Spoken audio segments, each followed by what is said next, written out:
Typhoons and F-35s as part of coordinated defensive operations, which have already successfully intercepted Iranian strikes, including, Mr. Speaker, taking out one drone that was heading towards a coalition base in Iraq, housing UK service personnel. I want to pay tribute to our brilliant servicemen and women, putting themselves in harm's way to keep others safe. And I know the whole House will join me in expressing our gratitude and our respect. But, Mr. Speaker, it is simply not possible to shoot down every Iranian missile and every drone after they've been launched.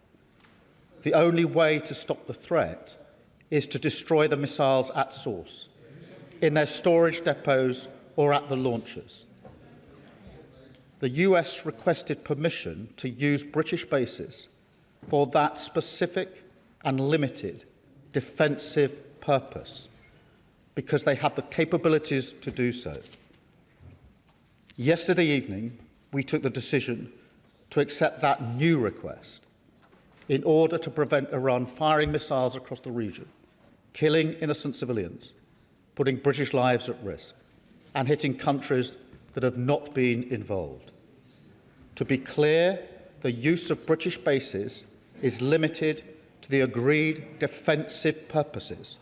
We are not joining the US and Israeli offensive strikes. The basis for our decision is the collective self-defence of long-standing friends and allies and protecting British lives. It is in accordance with international law, and we've produced a summary of our legal advice which clearly sets this out. We will keep the decision under review. Mr. Speaker, we are not joining the strikes, but we will continue our defensive actions in the region. France and Germany are also prepared to enable US action to destroy Iran's capability to fire missiles and drones from source. I've been in close contact with President Macron and Chancellor Merz in recent days, as well as President Trump and leaders across the region to that end. Mr. Speaker, be in no doubt, the regime in Iran is utterly abhorrent. In January, they murdered thousands of their own people, the full horror of which is still hidden from the world. For decades, they have sought to destabilise the region and export terror around the world. Their proxies in Yemen have targeted British ships in the Red Sea. They facilitated Russia's attacks in Ukraine. The regime's tentacles have even reached these shores, posing a direct threat to Iranian dissidents and to the Jewish community. Over the last year alone, Iran has backed more than 20 potentially lethal attacks on UK soil, each of which, Mr. Speaker, we have foiled. So it's clear the Iranian regime must never be allowed to get their hands on nuclear weapons. That remains the primary aim of the United Kingdom and our allies, including the US, and ultimately this will have to be achieved at the negotiating table. Mr. Speaker, in this dangerous moment, our first thoughts are with our citizens in the region, friends, family members and constituents. I recognise the deep concern that the situation is causing for those involved and for communities across the country. We're asking all British citizens in the region to register their presence so we can provide the best possible support, and to monitor the Home Office travel advice, which is being regularly updated. Across much of the region, airspace remains closed, and local authorities are advising individuals to shelter in place. The situation on the ground may remain challenging for some time, so we're sending rapid deployment teams to the region to support our British nationals on the ground. And we're in close contact with the travel industry and governments in the region, including with our friends in the UAE, given the concentration of British nationals in that country. And we're looking at all options to support our people. We want to ensure that they can return home as swiftly and safely as possible. The FCDO phone lines are open to provide consular support, and ministers are available to meet MPs to discuss any individual cases. Mr. Speaker, we're also reaching out to communities across the United Kingdom, including Muslim and Jewish community organisations, and we're making sure that sites across the country, including places of worship, have appropriate protective security in place. Mr. Speaker, the situation in the region is developing rapidly, so we will continue to update the House in coming days. Mr. Speaker, I've spoken recently about the toll that global events are taking here at home. They come crashing into our lives with ever greater frequency, hitting our economy, driving up prices on the supermarket shelves or at the pump, dividing communities, bringing anxiety and fear. That's why how we operate on the world stage matters so much. Mr. Speaker, we all remember the mistakes of Iraq, and we have learned those lessons. Any UK actions must always have a lawful basis and a viable, thought-through plan. I say again, we were not involved in the initial strikes on Iran, and we will not join offensive action now. But in the face of Iran's barrage of missiles and drones, we will protect our people in the region and support the collective self-defence of our allies, because that is our duty to the British people. It is the best way to eliminate the urgent threat, to prevent the situation spiralling further, and support a return to diplomacy. It is the best way to protect British interests and British lives.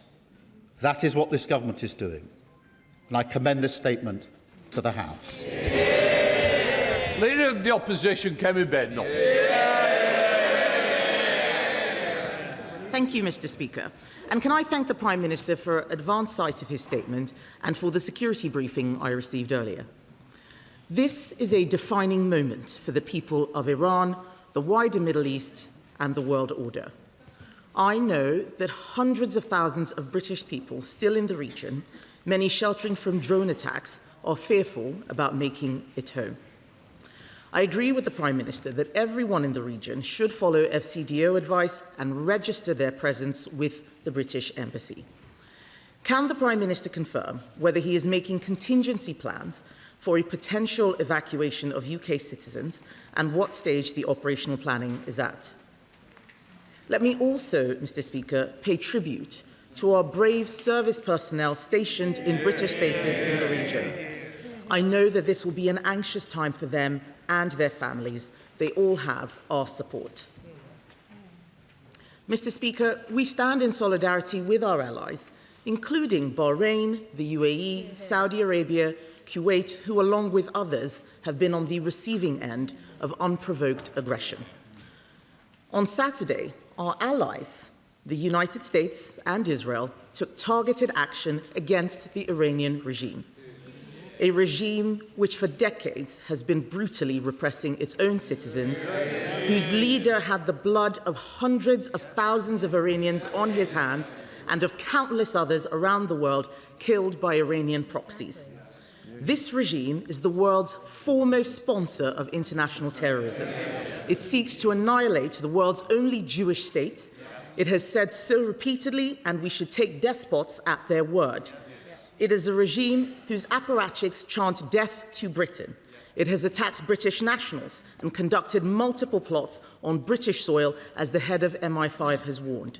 It is manufacturing drones en masse for Russia, drones which are raining down on innocent Ukrainians, and it continues to try to develop nuclear weapons in flagrant violation of international agreement, nuclear weapons which, if obtained, would be an existential threat for this country.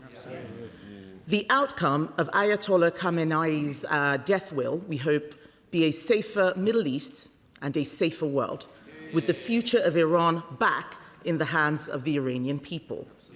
But that outcome is not yet guaranteed.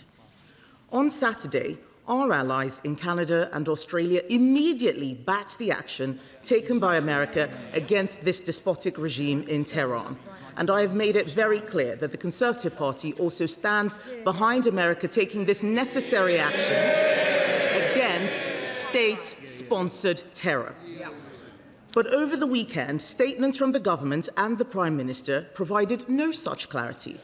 It was only last night that the Prime Minister finally told us that the government would allow our allies the use of our own air bases, despite it being obvious that UK interests were under imminent threat. It took Iranian missiles hitting allies in the Gulf before he finally made a decision. And even after that, the Foreign Secretary said this morning that the government has put limits on the actions of our allies operating from our bases. Unbelievably, in his statement today, the Prime Minister still cannot say whether he backs the strikes or not. Today, the President of the United States has taken the extraordinary step of rebuking the Prime Minister publicly, saying he took far too long to grant access. We are told that this dither and delay is because of concerns over international law, but I am afraid that explanation simply does not hold. International law didn't prevent our allies from clearly and unequivocally stating whose side they were on. You don't need international law to say whose side you're on. It has not prevented British governments in the past from supporting strikes which we knew to be right.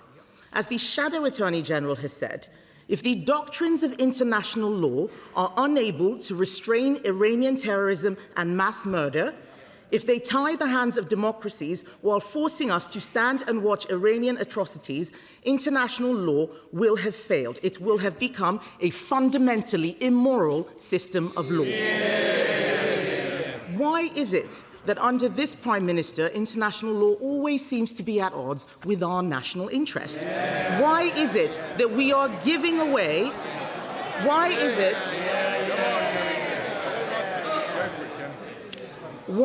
it that we are giving away the Chagos Islands and paying £35 billion for the privilege rather than standing up for our national interest and protecting the crucial military base, which even now our allies are using? We in this House are elected to stand up for Britain's national interest, and where the government is doing the right thing, we will always back them. So let me reiterate our offer that if the government brings forward legislation to fast-track banning the IRGC, we will support them. But let me ask the Prime Minister, what national interest was served by refusing to help our allies for so long, particularly when we so need American support to protect Ukraine's and Europe's security? Are we going to see new UK military capabilities deployed to protect our security partners, our bases, including in Cyprus, and British nationals in the region? And will the Prime Minister ensure the Chancellor uses the Spring Statement tomorrow to set Britain on a clear path to 3% of GDP on defence spending? There is no point wanting action to make the world a safer place, but being too scared to do anything except stand by and watch others. Mr. Speaker, our national interest and national security must be front and centre. The Conservative Party will always work with our allies to make the world a safer place. Mr. Speaker, she asked about contingency plans for UK nationals, and I can assure her and the House we're working at speed with our partners in the region to take whatever measures we can to make sure that our people can return as safely and as swiftly as possible, and will continue to do so. And I'm happy to update her and the House as we roll out those plans. Mr. Speaker, let me be very clear. There were two distinct and separate decisions over the weekend. The first decision was whether or not the United Kingdom should join the US-Israel offensive against Iran. We took the decision that we should not. We should not. Absolutely right. The second decision was a separate decision, and actually a separate request from the US, which was whether we should permit the use of bases for the distinct, specific, defensive purpose of collective self-defence of our allies and to protect British lives, which were put at risk by by the actions of Iran on Saturday and Sunday. We took the decision that we should do so. I am clear in my mind that any UK action must always have a lawful basis. It must also always have a viable and thought-through plan. And it must be in our national interests.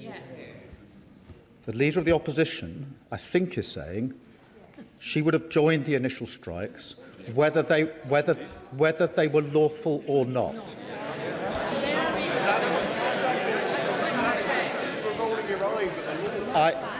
I noticed she didn't say the Shadow Attorney General said they would have been lawful, just that the law should be changed.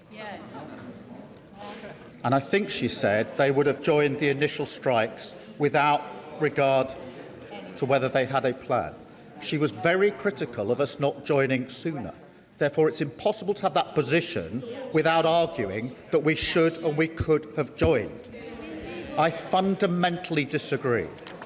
Mr. Speaker, I will tell the House why. Where our military personnel take action, putting their lives at risk, it is our duty, my duty, to ensure they have a lawful basis.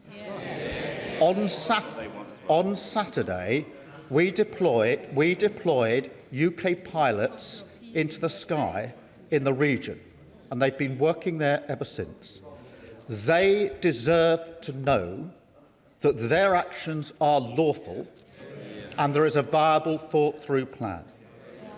And I will not countenance committing our military personnel to action which doesn't have a lawful basis.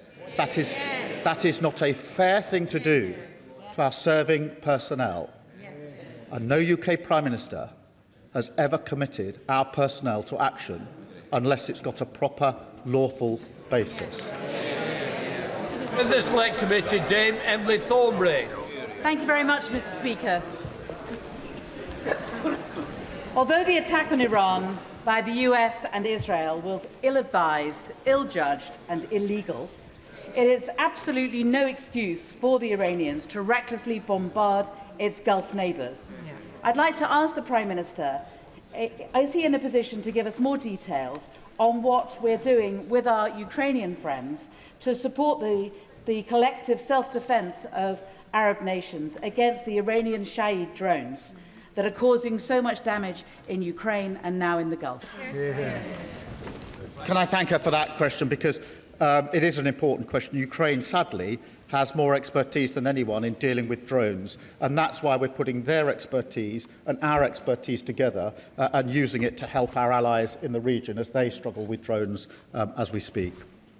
Sir Ed David, Leader of the Liberal Democrats. Thank you, Mr. Speaker. Can I thank the Prime Minister for advance sight of his statement for my security briefing. Once again, President Trump has launched a unilateral and unlawful act. Ayatollah Khamenei was a brutal dictator and a monstrous war criminal. He supported Hamas and their October the 7th atrocities, and he massacred thousands of his own people for daring to protest against decades of repression. I shed no tears for him. But instead I think of all the innocent Iranian civilians who have lost their lives.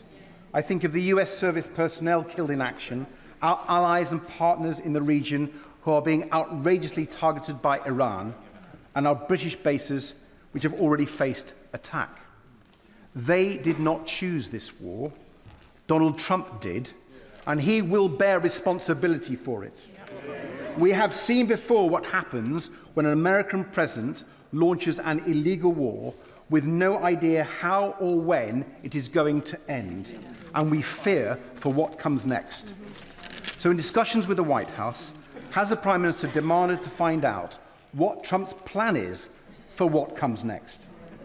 Does the Prime Minister understand that when he fails to stand up to Trump, especially when he breaks international law, it makes our country less safe? And how will the Prime Minister be sure that defensive operations from UK bases will not become offensive? And in rightly protecting our allies in the region, can we be assured by the Prime Minister that he won't follow Trump's lead down a slippery slope into a protracted conflict. And finally, Mr. Speaker, we rightly expect our brave armed forces to protect British citizens around the world in crises like this. But that includes tax exiles like Isabel Oakeshott and washed-up old footballers who mock ordinary people who stay in the UK and pay our taxes here. So as we protect them, does the Prime Minister agree that it is only right for tax exiles to start paying taxes to fund our armed forces just like the rest of us do? Well, can I thank you for his question and agree that the response of Iran has been outrageous, particularly hitting countries which played no part in the strikes on them. We have had extensive discussions with the United States at all levels, including the military-to-military level, continually over the course of the weekend. We deliberately took the decision not to join the offensive strikes that were carried out by the US and Israel. We did take the decision to take defensive action, firstly ourselves on Saturday with putting pilots in the sky, and secondly by allowing the bases to be used for purely defensive reasons. And we clearly set out the legal basis upon which we took the second of those decisions. And in relation to the limits, they are limited to defence, and that is the base upon which we've agreed the basing. In relation to his last point, I want to be clear that it is my duty, our duty, to protect all UK nationals in the region, and we will endeavour to do everything we can in order to do so. Chair of the Defence Select Committee, Tamanji Singh Desai. Thank you very much, Mr. Speaker. The Iranian regime, including its late leader Ayatollah Ali Khamenei, are of course no friends of our country, but I thank the Prime Minister for clarifying that the UK had no involvement in the Israeli and US strikes on Iran. And indeed, my heartfelt condolences to all those who have sadly lost loved ones in the region thus far. And I'm extremely concerned about the safety of the millions of people in the region, including the thousands of Brits who are living there and currently stranded there. So can the Prime Minister please confirm what steps are being taken to ensure their safety, especially from the one-way attack drones? What steps are being taken to help evacuate those Brits who are stranded and want to come back to the UK? And what steps are being taken with our allies to help de-escalate the situation? In relation to the protection of our citizens, obviously we're still operating and we will continue operating defensively in the air in the region, taking out the missiles and the drones and the strikes, and we have permitted the US basing specifically for the purpose of taking out Iran's ability to launch the strikes in the first place, and the US has the capability to do that in particular. On the question of our citizens and their desire, understandably, to return home as swiftly and safely as possible, we're doing all that we can, working very closely with our partners in the region, and I would ask all those in the region to register their presence so we can give them the best advice as quickly as possible as to how we can keep them safe and bring them home as quickly as possible. Father of the House, Sir Edward Lee. Well, whilst many of us believe that we should be guided by the law of national self-interest, not so-called international law, does the Prime Minister agree that we are right to be cautious in this matter, that the British public will warmly support him in defending British people and bases, but they're very sceptical about being dragged into the cesspit of Middle East politics? They remember Iraq, which some of us voted against. They remember all the arguments about weapons of mass destruction. What evidence, actually, is there that Iran was on the cusp of acquiring nuclear weapons? And since when has regime change from the skies ever changed the regime? Let me thank him for his question. This government does not believe in regime change from the skies, and I thank him for his question. The lessons of history have taught us that it is important when we make decisions like this that we establish there is a lawful basis for what the United Kingdom is doing. That is one of the lessons from Iraq. And that there's a viable, thought-through plan with an objective that can be achieved or has a viable prospect of being achieved. That is the principles that I applied to the decisions that I made over the weekend. They're the principles I applied to the decision not to get involved in the offensive strikes of the US and Israel. They're also the principles I applied separately to the separate decision and a separate request from the US to be able to take defensive action in order to hit the launchers for the missiles that are currently going into allies, countries in the region, and currently threatening our citizens and our service personnel. And I stand by both of those decisions. I repeat, I am not prepared to commit our military service people to action unless I am sure that what they're doing is lawful and has a viable basis. We can discuss what the law is on another occasion, but the law is what it is, and they deserve to know that their Prime Minister cares and pays attention to whether what I'm asking them to do is lawful, and I will always do that. Diane Abbott, Mother of the House. The Prime Minister will be aware that very many of our constituents remember the Iraq War, and they will have noted the similarities between this war and the Iraq War, both in the Middle East and both illegal. Of course, this regime, the current regime in Iran, is a horrible regime, violent, murderous, and a threat to international order. But does he accept that our constituents are not prepared to see this country dragged into another war even in the nature of the Iraq War? Can I thank her and assure her that we do need and have learnt the lessons of Iraq, which is why I've been so clear there must be a lawful basis and a viable, thought-through plan. In relation to our nationals, I think everybody and all of our constituents would expect our government to take action to protect British nationals. We have 300 British nationals in the region. They are at risk. We've already seen strikes on hotels and airport hotels where our British nationals have been staying. We've had strikes near military bases within hundreds of yards of our personnel. It's our duty to take the action that we can take and will take to protect them. Sir Oliver Dowden. Thank you, Mr. Speaker.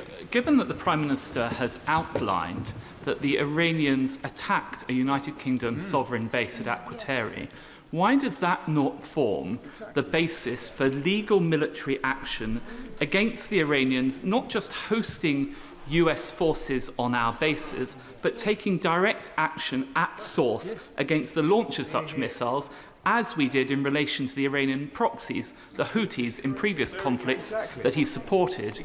Moreover, given the Iranians' ability to exercise malign influence on the streets of this country, what reassurances can he give the House and the public at large about coordination across our intelligence and security capabilities to address this heightened threat on our streets? In relation to the second point, can I tell them there is coordination going on for that very reason? As I set out in my statement, there have been 20 Iranian-backed plots to take action on our streets, all of which have been thwarted, and I pay my respect to our security and intelligence services in the work that they do.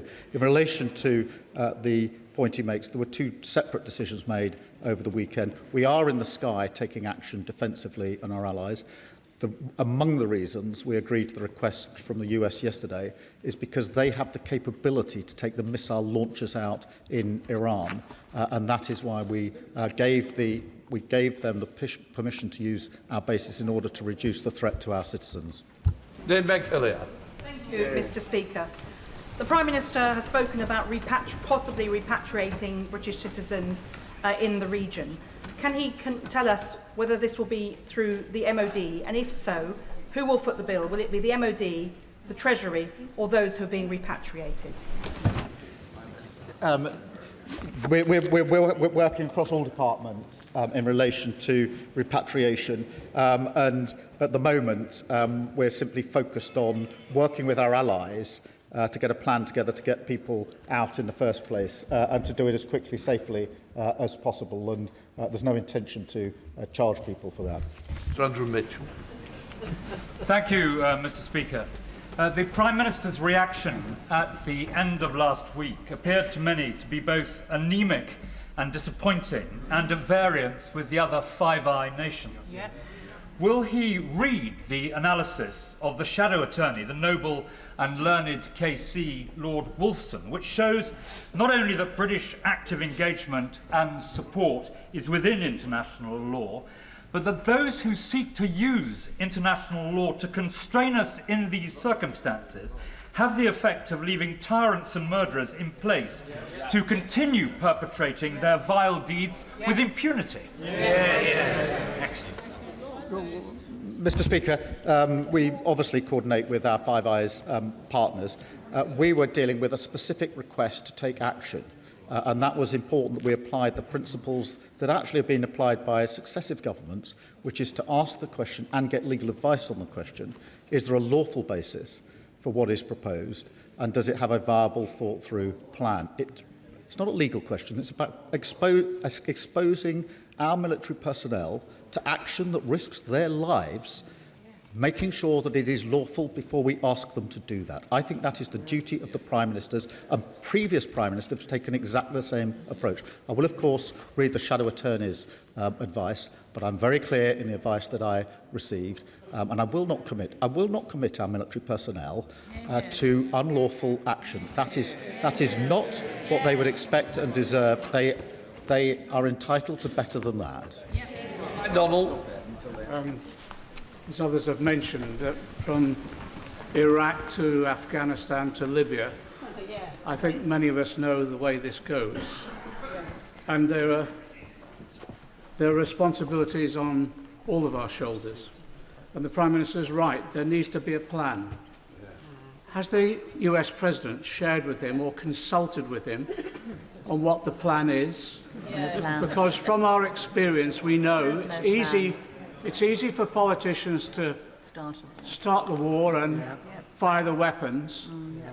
It's when the shooting ends, the nightmare begins. Yes, exactly. That's why we need clarity of our role as a country, an independent country, not necessarily swayed even by Donald Trump. And can I say to him, when he stood for the leadership of the Labour Party, he very clearly set out that there would be a vote in this House on any decision about military action. Can I ask him to assure us, so that we don't drift into this war as we have in the past, that there will be a vote in this House?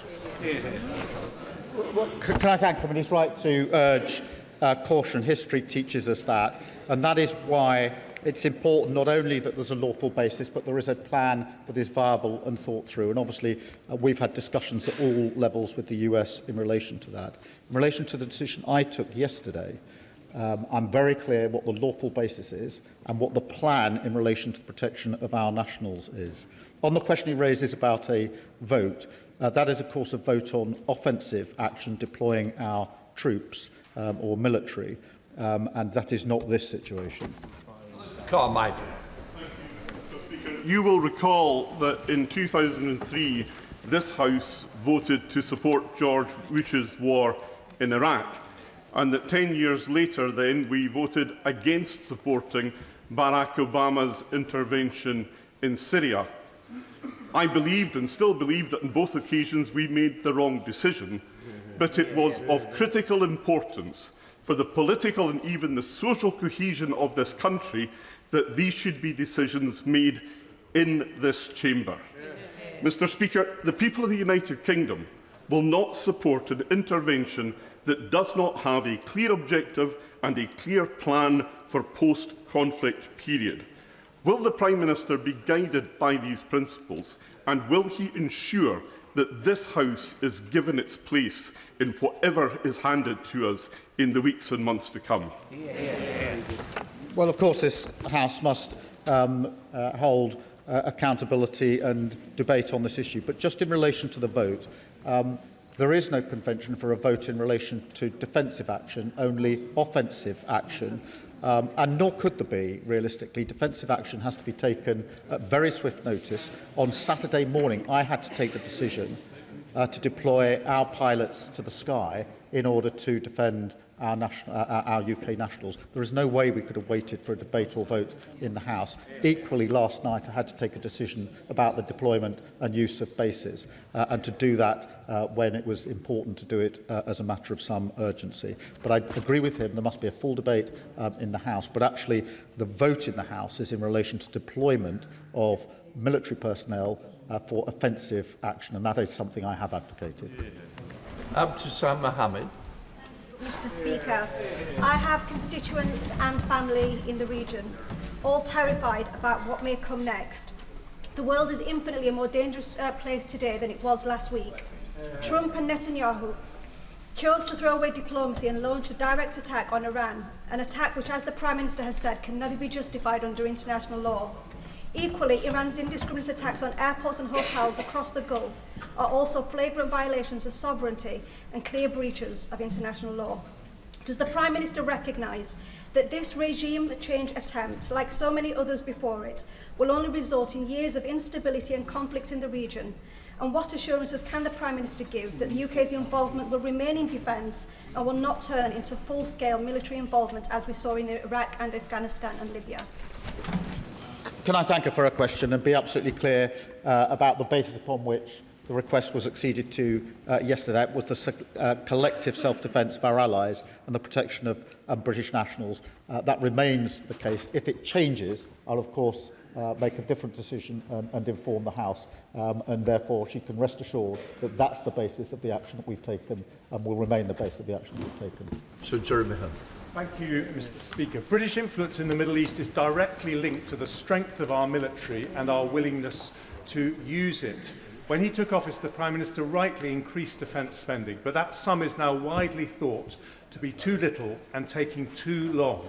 So will he unblock the argument between the Treasury and the Ministry of Defence so that this House can always have confidence that we will maintain a military formidable enough to defend our borders, our interests and our values? Yes, we're working at speed on that, and it's an important point, and it's important that we do so. I would remind the party opposite that they hollowed out our armed forces. It was this government that increased defence spending in the course of this Parliament. Rogan. Thank you, Mr. Speaker. Over the weekend, I passed through Dubai Airport, and along with thousands of other people and many of my own constituents, as it turns out, boarded a flight home. Shortly after leaving, we heard the news that this attack had happened. And my immediate thoughts went to the people that were still in the airport, that were then grounded and stuck there, not knowing where to turn or what was going to happen. Now, rather than the blatant aggression and angry sneers that we're seeing from some of the opposition, would the Prime Minister agree that what we need in this situation is calmness and a clear and strategic plan? That is what our constituents want. And I thank, and I'm sure that's what our constituents do want. Can I also say how concerned I think we all are across the House at the attacks on hotels and airports in particular? These are hotels that British nationals and others are using, and airports, of course, that civilians are using. This is the extent of the strikes by Iran and the reckless disregard for civilian life that comes with the targets they're working through. Sir Olney. The people of Iran have suffered decades of atrocities under the rule of an oppressive regime. However, as we've seen from Iraq and from Libya, the removal of an evil head of state without a future plan for governance can lead to countries becoming failed states. So while I welcome the Prime Minister's reluctance to involve the UK in another protracted war in the Middle East, I remain unclear on the government's vision for the region. I'd like to ask the Prime Minister, does he want regime change? Have his officials contacted the leading opposition figures, such as Reza Pahlavi, to arrange such contingency plans? Or does he wish to negotiate a diplomatic solution with the current regime? Mr. Speaker, the immediate plan is obviously to take the necessary measures to protect our nationals. And look, no, I don't think anybody mourns the death of the Supreme Leader, I firmly believe that ultimately the only way forward is a negotiated outcome. Whatever the conflict going on, in the end, it will have to end in a negotiated outcome. And that has been the consistent position of both parties for a considerable period of time. Polly Billington. We have rightly been focused on defending and protecting British citizens in the region. Can the Prime Minister confirm, though, that he believes that the future of the Iranian government is a matter for the Iranian people and no one else? And can we, as soon as possible, focus our diplomatic efforts on de-escalation and peace, including identifying allies in a coalition of the willing to bring this to an end?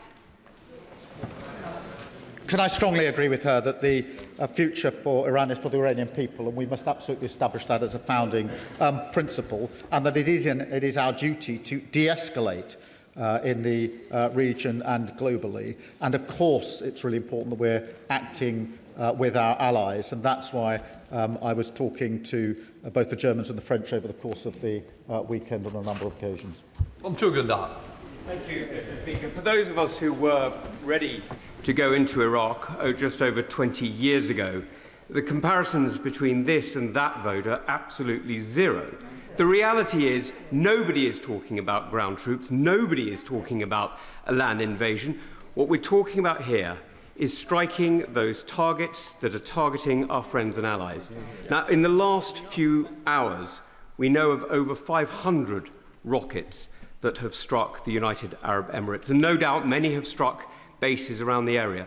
Will he be deploying Dauntless and Duncan out to the Gulf right now? They're both at a state of readiness, and I'm sure the Defence Secretary could give that order this afternoon. And perhaps most importantly, what conversations has his honourable friend, the Foreign Secretary, had with colleagues in the region? Because we talk about solution in conversation with others.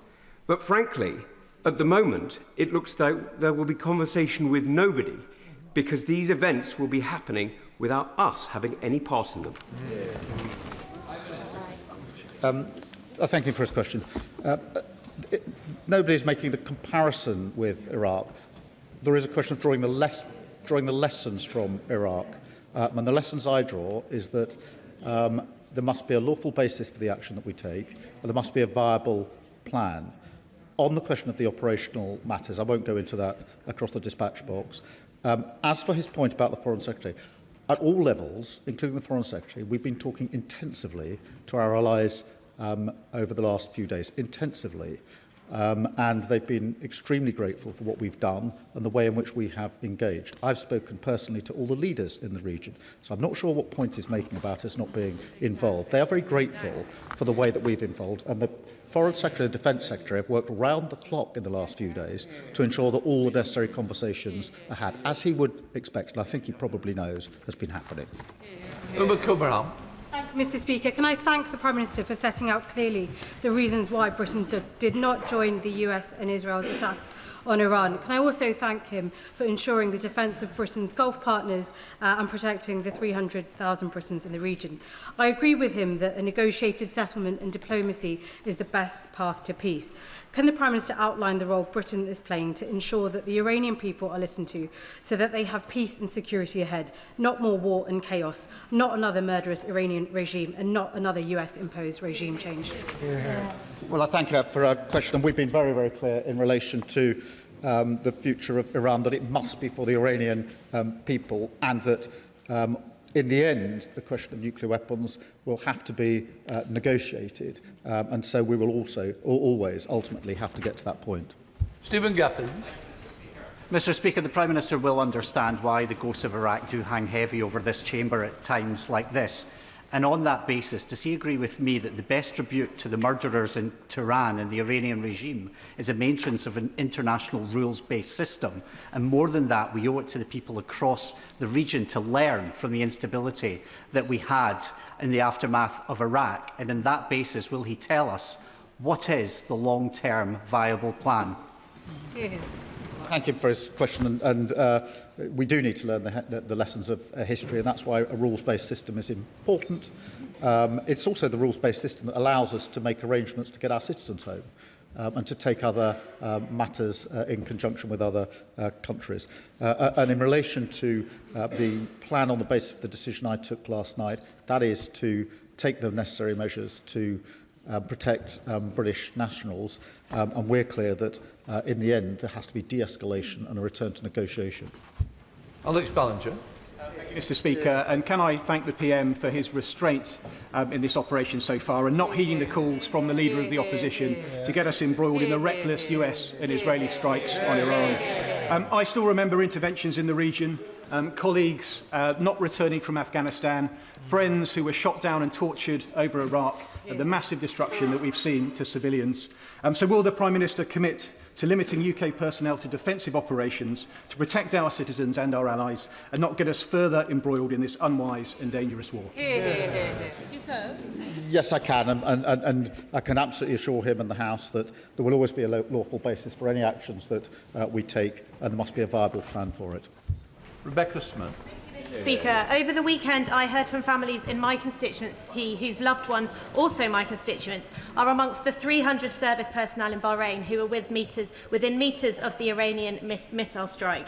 Now, given we have known about the US force build-up in the region for some time, why did the activity to decommission HMS Lancaster in Bahrain continue? And I trust this is not an operational question. Will the works be paused and service personnel withdrawn until the threat status has been downgraded? Well, I thank her for her question. In relation to her constituents, can I ask her, if they haven't already done so, to ask them to register their presence as quickly as possible, so that we can give them the necessary advice, because this is about how we get people coming out in the coming days. There are obviously wider questions in the region, but it is very important that we take the necessary measures in the coming days. Imran Hussain. Thank you, Mr Speaker. Afghanistan, Iraq, Libya, Syria, Yemen, and now this illegal war on Iran. The reality is, time and time again, we are dragged into conflicts that are illegal, make the region less stable, and result in devastation and the deaths of hundreds of thousands of innocent men, women and children. Have we not learned the lessons from the past? So will the Prime Minister make it clear from that dispatch box, firstly, Britain is not Trump's poodle, and never again will we be a launch pad for illegal and endless wars that have no plan and no end, and will he make it clear that any final decision will be made by this House? Can I thank him for his question and give him and the House my assurance that I will always act in the British national interest? That's the basis of the two decisions I took this weekend. Monica Harding. Mr Speaker, will the Prime Minister confirm the exact limits of defensive operations and guarantee that these limits won't change? And will the UK withdraw consent to use our base if there are proof that they are being used to carry out offensive missions by the US? The basis is collective lawful defence in relation to our allies. The purpose is to take out the ability of Iran to carry out the strikes that are currently being carried out across the region and threatening British nationals, and the actions from our bases will of course be monitored, as she would expect. Thank you, Mr Speaker. Firstly, can I associate myself with the comments of the Prime Minister in giving thanks to our brave armed forces who are serving right now. I have constituents in South Derbyshire, and I'm sure we all do across the country, who look at their TV screens and at their social media and see some world leaders who appear reckless, both internationally and domestically, overseeing what looks like state-sponsored murder of people in their own country. So can I thank him for his cool head in this engagement, and can I please implore him to continue exactly as he is, taking all the evidence into account and making decisions that are within the law and putting the interests of our British citizens, both in the countries that are under attack and in the region and at home, at first and foremost. Can I thank her for a question? I've set out the principles on which I've taken the decisions that I've taken this weekend. We keep uppermost in our mind the protection of our citizens and nationals who are in the region. There's 300,000 of them. They are at risk, and it's very important that we do everything we can to keep them safe and secure. Richard Tice. Thank you, Mr Speaker. The truth is this dreadful Iranian regime has been a permanent threat to British interests, British citizens, both domestically and abroad, attacking us, they're spreading their extremist ideology. And surely the Prime Minister understands that actually the United States and Israel has done the West a huge, huge favour in degrading the military capability of this terrible regime. And does he not understand that after 10 years of negotiation that have failed, actually the West was left with no alternative? And does he understand also that actually, in refusing to support the US, he has humiliated us on the international stage? Can I agree with him that the regime is abhorrent for all the reasons that I've already set out? But I think he's saying that because of that, it is perfectly right for a British Prime Minister to deploy and take action which would not be lawful. I simply and fundamentally disagree. I think it's a very important principle when we're talking about our personnel that we ensure that what we're asking them to do, and they're being asked to put their lives at risk, that we ensure that it is lawful. I believe in that fundamentally. I'm surprised if he doesn't. Member Chorley. In his statement, the Prime Minister mentioned the drone attack on RAF Akrotiri and the UK's support for the security of friends and partners in Cyprus. Can he tell us how the UK is coordinating efforts with the Cyprus government to ensure the safety of the whole island, including the bases? Can I assure him I spoke to the President of Cyprus yesterday, and I'm hoping to speak to him again later today. Can I repeat what I said earlier, because it's important for reasons that he and the House will understand? The bases in Cyprus are not being used and not going to be used by the US. And it's very important. Why not? Because they're not suitable. But it's very important that that is made clear, because the President and I have been discussing that, as he will understand. John Whittingdale. Thank you, Mr. Speaker. On Saturday, Prime Minister Carney said Canada supports the United States acting to prevent Iran from obtaining a nuclear weapon and to prevent its regime from threatening international peace and security. Why was our Prime Minister not able to make the same statement? Was Prime Minister Carney wrong? Look, I'm not trying to pick divisions between our allies on this. I was presented with a different scenario, which is whether we should accede to two requests in relation to action to be taken. That is different, and that requires careful consideration of both the lawful basis and the viable plan. That is the basis on which I took the two decisions that fell to me. Different decisions fall to other Prime Ministers. Tony Vaughan. Mr. Speaker, I thank the Prime Minister for his careful response to this issue and his ongoing commitment to the international rule of law. My constituents' parents, Lindsay and Craig Foreman, are currently serving an appalling and unjustified 10-year sentence of imprisonment in Evin prison in Tehran.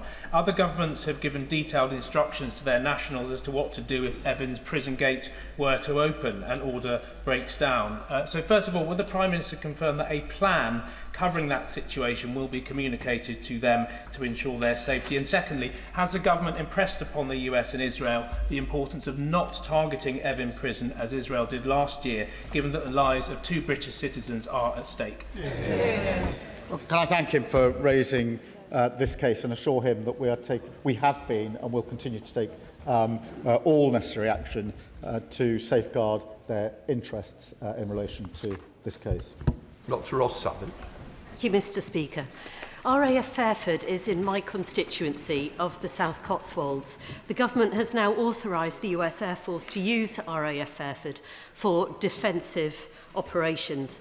Residents have been contacting me today, understandably concerned for their safety, especially given the recent events at RAF Akrotiri. Given that the Prime Minister has pledged to prioritise the safety of UK citizens, what assurance can he offer specifically to the people of Fairford that their safety and security will be fully protected now that UK air bases may be used in operations targeting Iran? Can I thank her for raising that and assure her and her constituents that all necessary measures are being taken to keep her constituents safe in relation to the use of the base in her constituency. That is a first order priority for us, and that's what we're doing. Melanie Ward. Thank you, Mr. Speaker. The Prime Minister is right to be clear that UK military action has to be in line with international law and that we were not involved in Israel and the US's offensive action. He is also right to act to protect British lives and British interests in the face of Iranian attacks. Let me ask the Prime Minister, in rightly drawing lessons from Iraq, does he agree that a failed state in Iran is not in the interests of the UK and not in the interests of the wider Middle East?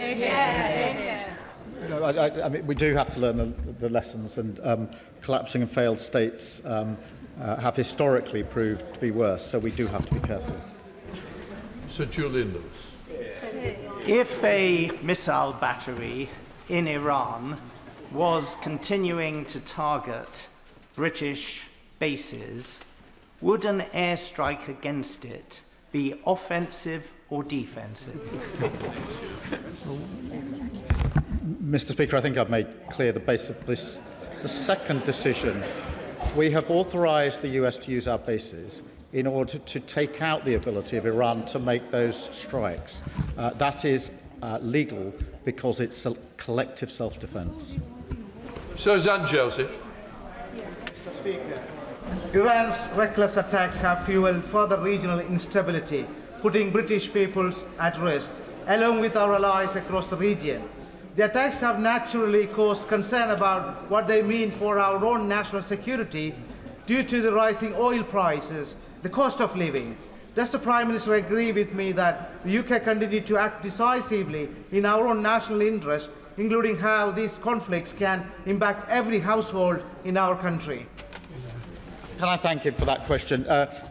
We're very concerned about the wider impact, and that's why it's important that we continue to argue for de-escalation and a return ultimately to negotiation. Dr. Elijah. Thank you, Mr. Speaker. My party and I stand with all the brave Iranians who condemn the vile regime in Iran. We also condemn the deeply irresponsible and illegal attack by the US and Israel on Iran, launched in the middle of nuclear negotiations led by Trump, a clearly unstable loose cannon, and Netanyahu, a war criminal. The UK must stand unequivocally against this reckless action. So will the Prime Minister publish the legal advice he received on the initial American and Israeli strikes, not just the more recent advice on the defensive posture? And will he commit to a vote in this House on any UK involvement in this war? We are not at war, and we are not getting involved in offensive action that the US and Israel are taking. We've published a summary of the legal advice in relation to the decision that we took last night. That is in accordance with practice. It is not practice to publish legal advice or summaries in relation to defensive action. Liam Bann. Thank you, Mr. Speaker. I think the diffidence that we've heard towards international law this afternoon is as unwise as perhaps it is unsurprising. But just for the sake of clarity for the House this afternoon, can the Prime Minister confirm what would have needed to be true for it to be legal for him to have joined the offensive strikes last week? Because surely that would have required an imminent threat to our national security, which was simply not present when the decision to strike was taken. Well, Mr. Speaker, I resist setting out the full international law test, but it is clear what the test is. I think that's not disputed, and so far as I know, nobody is challenging the Attorney General's advice that was the summary of which has been published for all to see. I don't think anybody's saying that's the wrong advice. But I will look at the Shadow Attorney General's advice. I will be surprised if he advises that it would have been unequivocally lawful to have joined the initial action. But if the Leader of the Opposition will give me that advice, I will carefully consider it. Sir Ian Duncan-Smith. Speaker, may I take the Prime Minister back to his earlier position, where I think his own side does not quite realise what he has said. The Prime Minister said his reason originally for not allowing Fairford, for example, or even Diego Garcia to be used, was that would constitute for him a breach of international law because it would be us condoning an offensive operation. However, he's changed his position on this because of attacks on allies and on a UK base. And that means now that he is authorising the Americans to act in defence by taking out those kind of missiles that would attack us.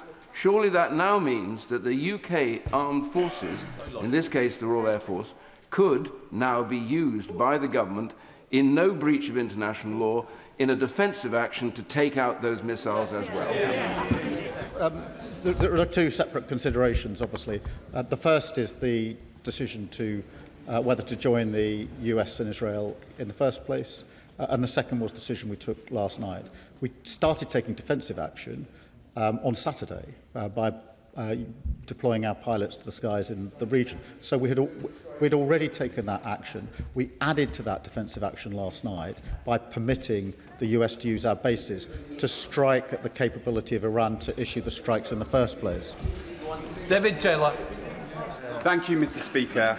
It has been heartening to see the scenes of jubilations from Iranians, from Syrians, and from British Iranians in this country at the death of the evil Ayatollah. They hope it will enable them ultimately to finally gain their freedom from this horrific regime. As the situation evolves, could I ask the Prime Minister to please keep them in his mind's eye and engage and meet with some of the Iranian activists that reside in the UK? And in addition, can I ask that if it does look as if the regime is going to fall, officials can think about the ways in which we can support the Iranian people to rebuild their institutions, their infrastructure, provide aid, just as we are currently doing in Syria. Can I thank him? We must be absolutely clear that the future of Iran is for the Iranian people who've been brutally repressed for a very, very long time, including the terrible actions that were taken in January of this year. Richard Ford. Mr. Speaker, in his statement, the Prime Minister explained his disagreement with the US President about UK participation in the initial strikes, and I commend that decision. When the UK refused to participate in US interventions in Vietnam and Grenada, Harold Wilson and Margaret Thatcher kept their disagreements private, but that's difficult to do with Trump. But crucially, over Vietnam and Grenada, the UK stayed out. Can the Prime Minister assure the House that in the case of Iran, the UK isn't going to get dragged into this war on the basis of collective self-defence in support of allies in the Gulf? Well, I hope I've set out my position clearly and the reasons behind my decision. That is the basis upon which we made the decision last night. We'll keep it under review, and if it changes, I'll come back to the House. Jasmine Qureshi. Thank you, Mr. Speaker. We've heard this language before. Military intervention dressed up as necessity or out of humanitarian concern. Libya, Iraq, and the list goes on. All of those led to devastating consequences of people who lived there, hundreds and thousands dead, infrastructures destroyed, countries and regions destabilised, and a creation of a refugee crisis. And I hope that all of those who are chomping for this war will welcome the extra refugees that will be coming onto our shores in light of these particular consequences. Article 51 of the UN does not allow for regime change. And I'm so grateful for our Prime Minister for not going and joining in this illegal war by US and Israel. So can I ask the Prime Minister please to continue with this direction so we don't get involved in another illegal war in the Middle East? I can assure her in the House I'll apply the same principles of whether there's a lawful basis and a viable case to the decisions that we take. Shirley Shelbrough. Thank you, Mr. Speaker. I'm sure I welcome the Prime Minister's comments about working with religious communities, trying to ensure safety. But I was appalled, but I'm afraid not shocked, I'm sure the Prime Minister was as well, to see once again the Deputy Leader of the Green Party at the weekend protesting in support of the Ayatollah. And I'm afraid that the Green Party has become a magnet for all of the people that he, quite rightly, kicked out of the Labour Party.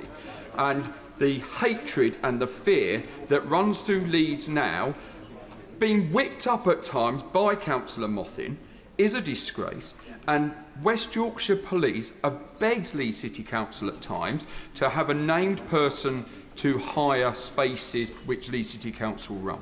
and they wouldn't do that. And the reason the police wanted that because they can hold somebody responsibly. My Jewish community, Prime Minister, are terrified going into Leeds at the weekend. So may I ask the Prime Minister, will he ensure that he works closely with all policing authorities to ensure that my Jewish community and other communities can be safe? Well, can I thank him for his question? And I think we're all shocked by the actions of the Deputy Leader of the Green Party, perhaps not surprised given their recent turn of direction. And it is important that all of us set our face against anti-Semitism. And I have to say the argument that the Green Party makes that now is the time to get out of NATO and negotiate with Putin over our nuclear weapons is contrary to the British national interests. Thank you, Madam Deputy Speaker. There are direct flights from Newcastle to Dubai and many Geordies in the region, including in the armed forces. So I want to thank the Prime Minister for the steps he is taking to support and protect them, and particularly to acting within international law. Iran is a murderous, despotic state which has frequently threatened and does threaten UK security.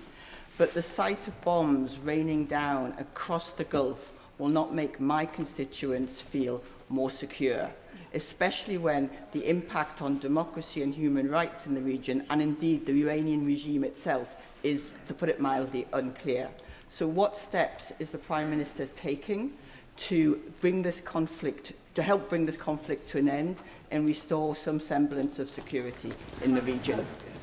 Can I thank you for raising the concerns of her constituents? And I do understand just how worried they will be, as will all of our constituents who are in the area. That is why it's important that we take measures in the region, as we are doing, to try and take the missiles out of the air. And that is the reason we've given permission to the US to use the basis for the limited and specific purposes that I've set out. Jeremy Corbyn. Thank you, Madam Deputy Speaker. Last Friday, the talks in Geneva were apparently making good progress, and there was a hope there was going to be some kind of agreement between the United States and Iran. 12 hours later, President Trump ordered attacks on Iran, the first victims of which were a group of school children attending school in the morning. They in no way can be held responsible for anything in Iran, human rights abuses or anything else. In his statement, it's unclear to me under what circumstances US forces will be allowed to use RAF bases. Can they use bases in this country to attack Iran? Can they use RAF Akrotiri for that? And are we, this country, sharing information with the US to further their war aims against Iran? Or could we not instead adopt a stance of trying to bring about an immediate ceasefire in order to prevent further dreadful loss of life across every country in the whole region, and the danger of this escalating into a semi-global conflict? The uses of the basis for collective self-defence of our allies and to protect British nationals, something I'm sure he would agree with, and specifically to take out the ability of Iran to launch the strikes that are currently going into allied countries and putting our nationals at risk. Can I be clear that we are not using Cyprus for this purpose? Alex Baker. Thank you, Madam Speaker. I thank the Prime Minister for his statement and for his leadership. My thoughts are with serving personnel in the region, and also can I mention our armed forces families in Cyprus, some of whom are my constituents. Clear communications from the Ministry of Defence will be crucial in reassuring these families feeling worried and uncertain at this time. In light of the growing threat, can I ask the Prime Minister about the UK's commitment under NATO Article 3 to be prepared? Does he agree with me that we need a total government approach to preparedness, with every minister in every government department clear on their role in meeting our obligations to ensure the UK can face the pressures of this increasingly unstable world? Well, can I thank her for all she does? And I know she has a lot of military families in her constituency, and she's right to be concerned for them, and I'm sure they will be feeling concerned themselves.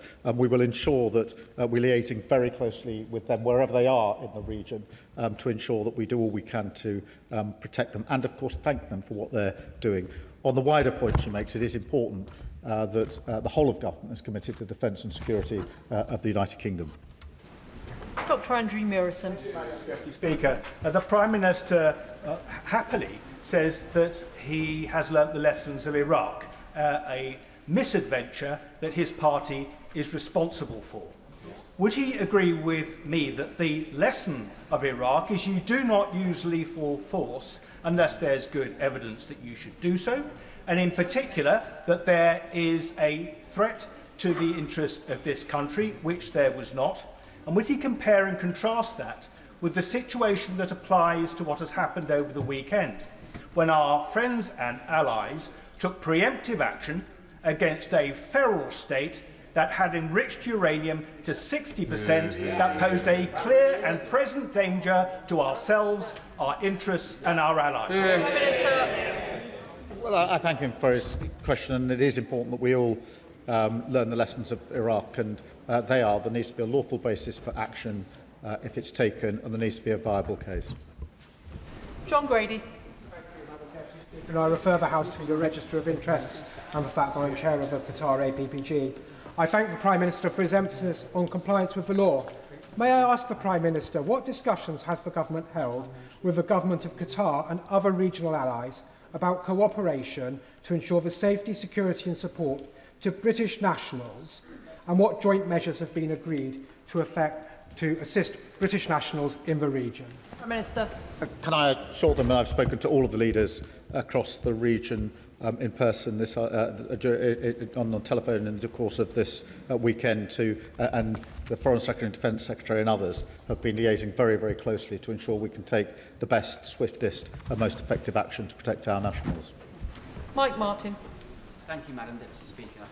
Clearly the Iranian regime is abhorrent and no one would mourn its passing, but as someone who fought in Afghanistan, I'd like to thank the Prime Minister for saying that we need a viable, thought-through plan. Clearly the US doesn't have this plan. President Trump over the weekend said that they were planning on handing Iran over to some people, but then they killed them by mistake. So one of my concerns is the 440 kilograms of 60% enriched uranium in Iran. If the regime is wiped out, the country falls into chaos, what is the plan for the uranium? Prime Minister.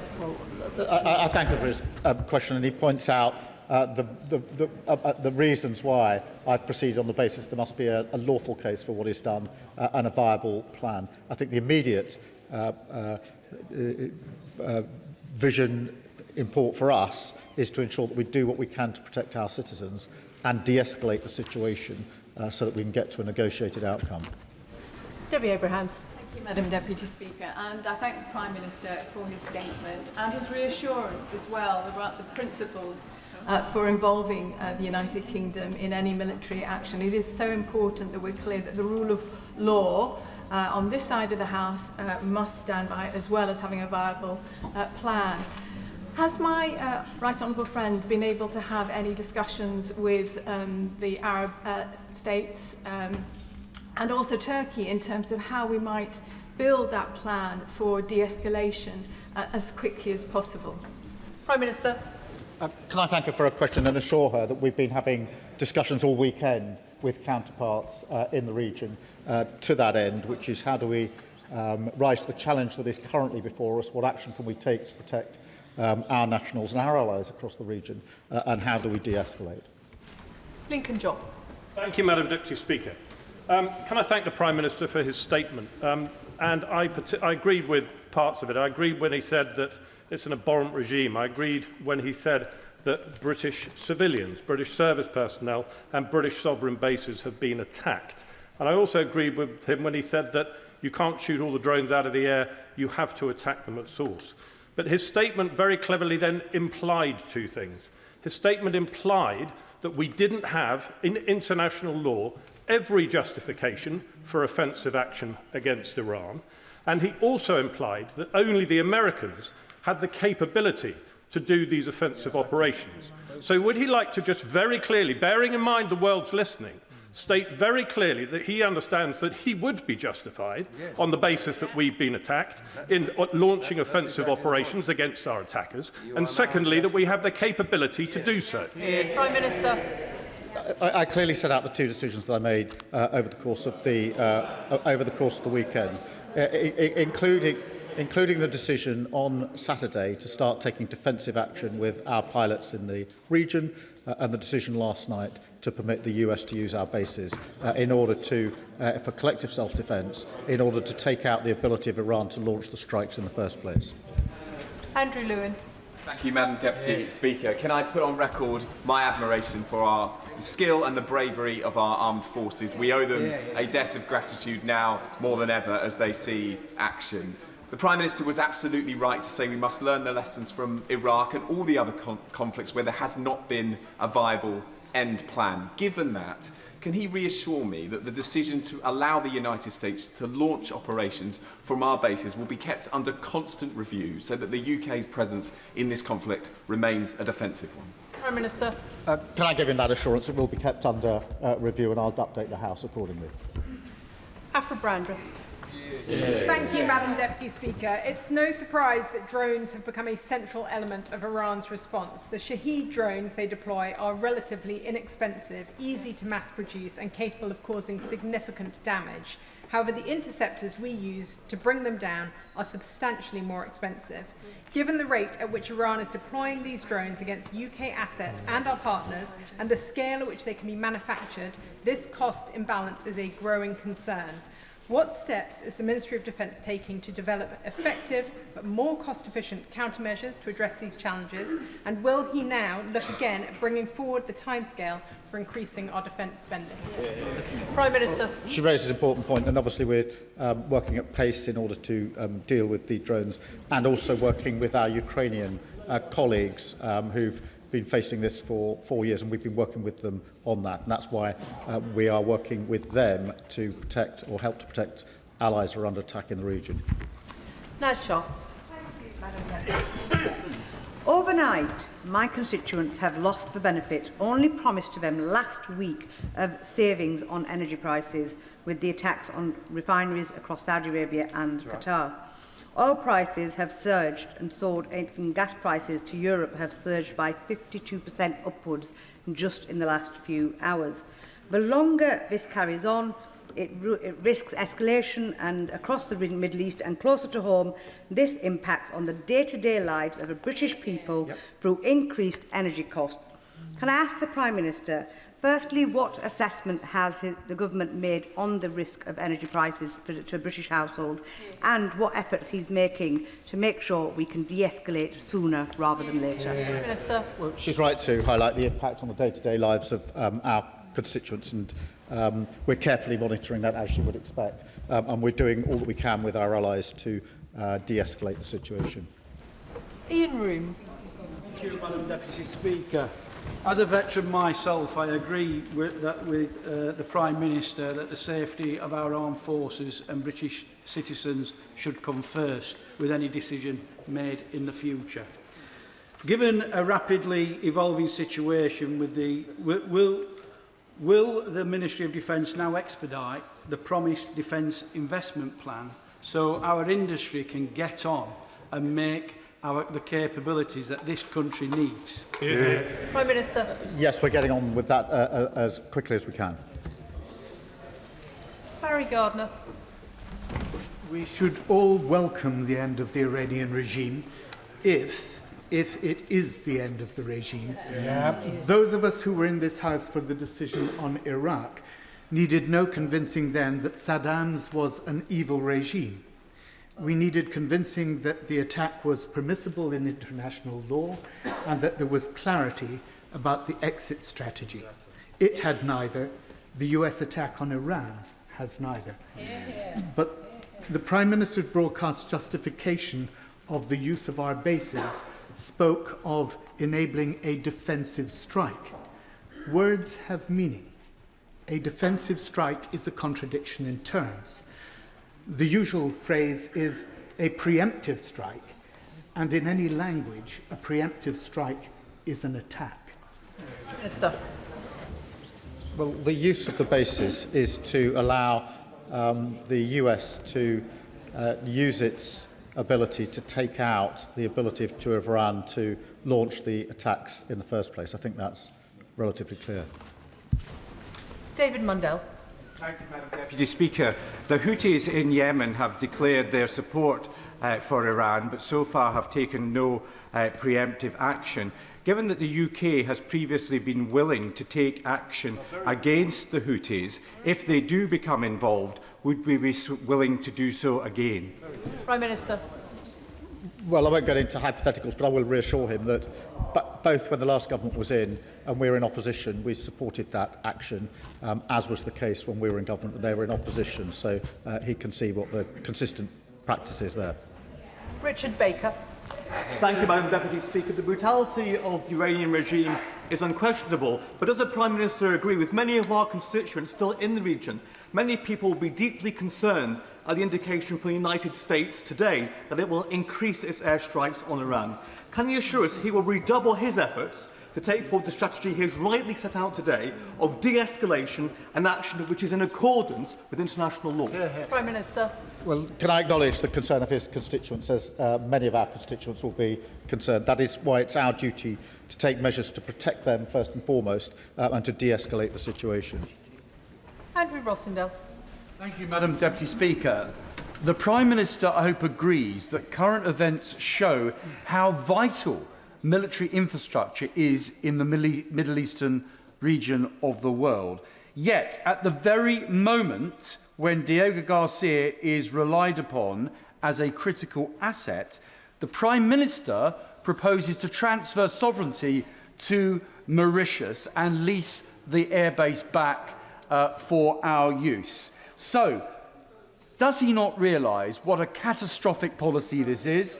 And will he abandon this misguided plan and ensure that those islands remain under British sovereignty? Prime Minister. The deal secures the islands so that they can be used for the important purposes that they are used for. It's vital that we got the deal, otherwise we'd not be able to carry out the operations in the same way. Krishnara Ali. Thank you, Madam Deputy Speaker. This conflict has already cost lives, with civilians caught in the crossfire and hundreds of thousands of UK nationals stranded in the region.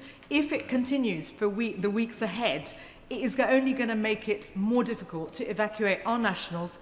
It will cause a humanitarian catastrophe and damage to the world economy. Can the Prime Minister say more about what he will do in the coming days to work with our EU allies and allies in the Middle East to try and bring an end to this conflict and return to diplomatic negotiations to secure peace and security and the protection of civilian lives? Prime Minister.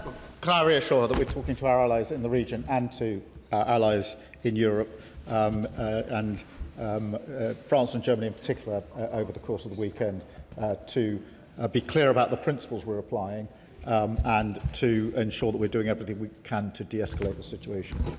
Jerome Mayhew. Seeking some clarity from the Prime Minister.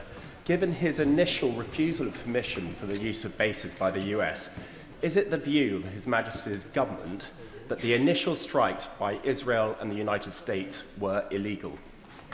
Prime Minister. Mr. Speaker, the question I was asked and I was answering was what would be the lawful basis for anything the United Kingdom would do.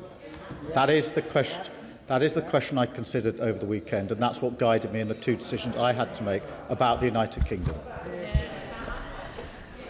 James Naish. Thank you, Madam Deputy Speaker. Prime Minister, I had 40 constituents with me this morning, and they were very concerned about the creation of a regional vacuum, specifically in places like Lebanon and Yemen. I wondered if the Prime Minister could confirm what steps the UK is taking to prepare targeted stabilisation and humanitarian efforts in countries that are most exposed should the Iranian regime change. Prime Minister. Well, I thank him for that, and it's very important that we take those measures in the countries that are most exposed, and we're talking to our allies about how we can do that. Tim Farron. Madam Deputy Speaker, I had the opportunity to visit the West Bank in Israel a couple of weeks ago, where these actions were being anticipated and largely with some dread. The great sense I got from talking to both groups of people was this sense of deep national trauma, and in no small part caused by the action of Iranian-backed terrorists. But what does the Prime Minister know about the ultimate intentions of either the Israeli or American governments here? What is their exit strategy? What are their objectives? There can be no probability of a regime change that comes from all this. So how does this make the lives of the Iranian people any better and the lives of the wider Middle East any more secure? Can I thank him for raising the West Bank, which is a cause of great concern, only intensified by the actions of recent days, and I'm not surprised that it's caused deep concern in the West Bank, and tell him that so far as the UK is concerned, I've clearly set out what our strategy is and the basis for the actions that we are taking. Bill Esterson. Deputy Speaker, the Energy Security Select Committee has heard multiple sets of evidence about the risk of our dependence on fossil fuels because of the volatility of prices. The way the oil and gas prices have gone up has been a salutary reminder of exactly that evidence. And remember, gas sets the price for our electricity most of the time as well.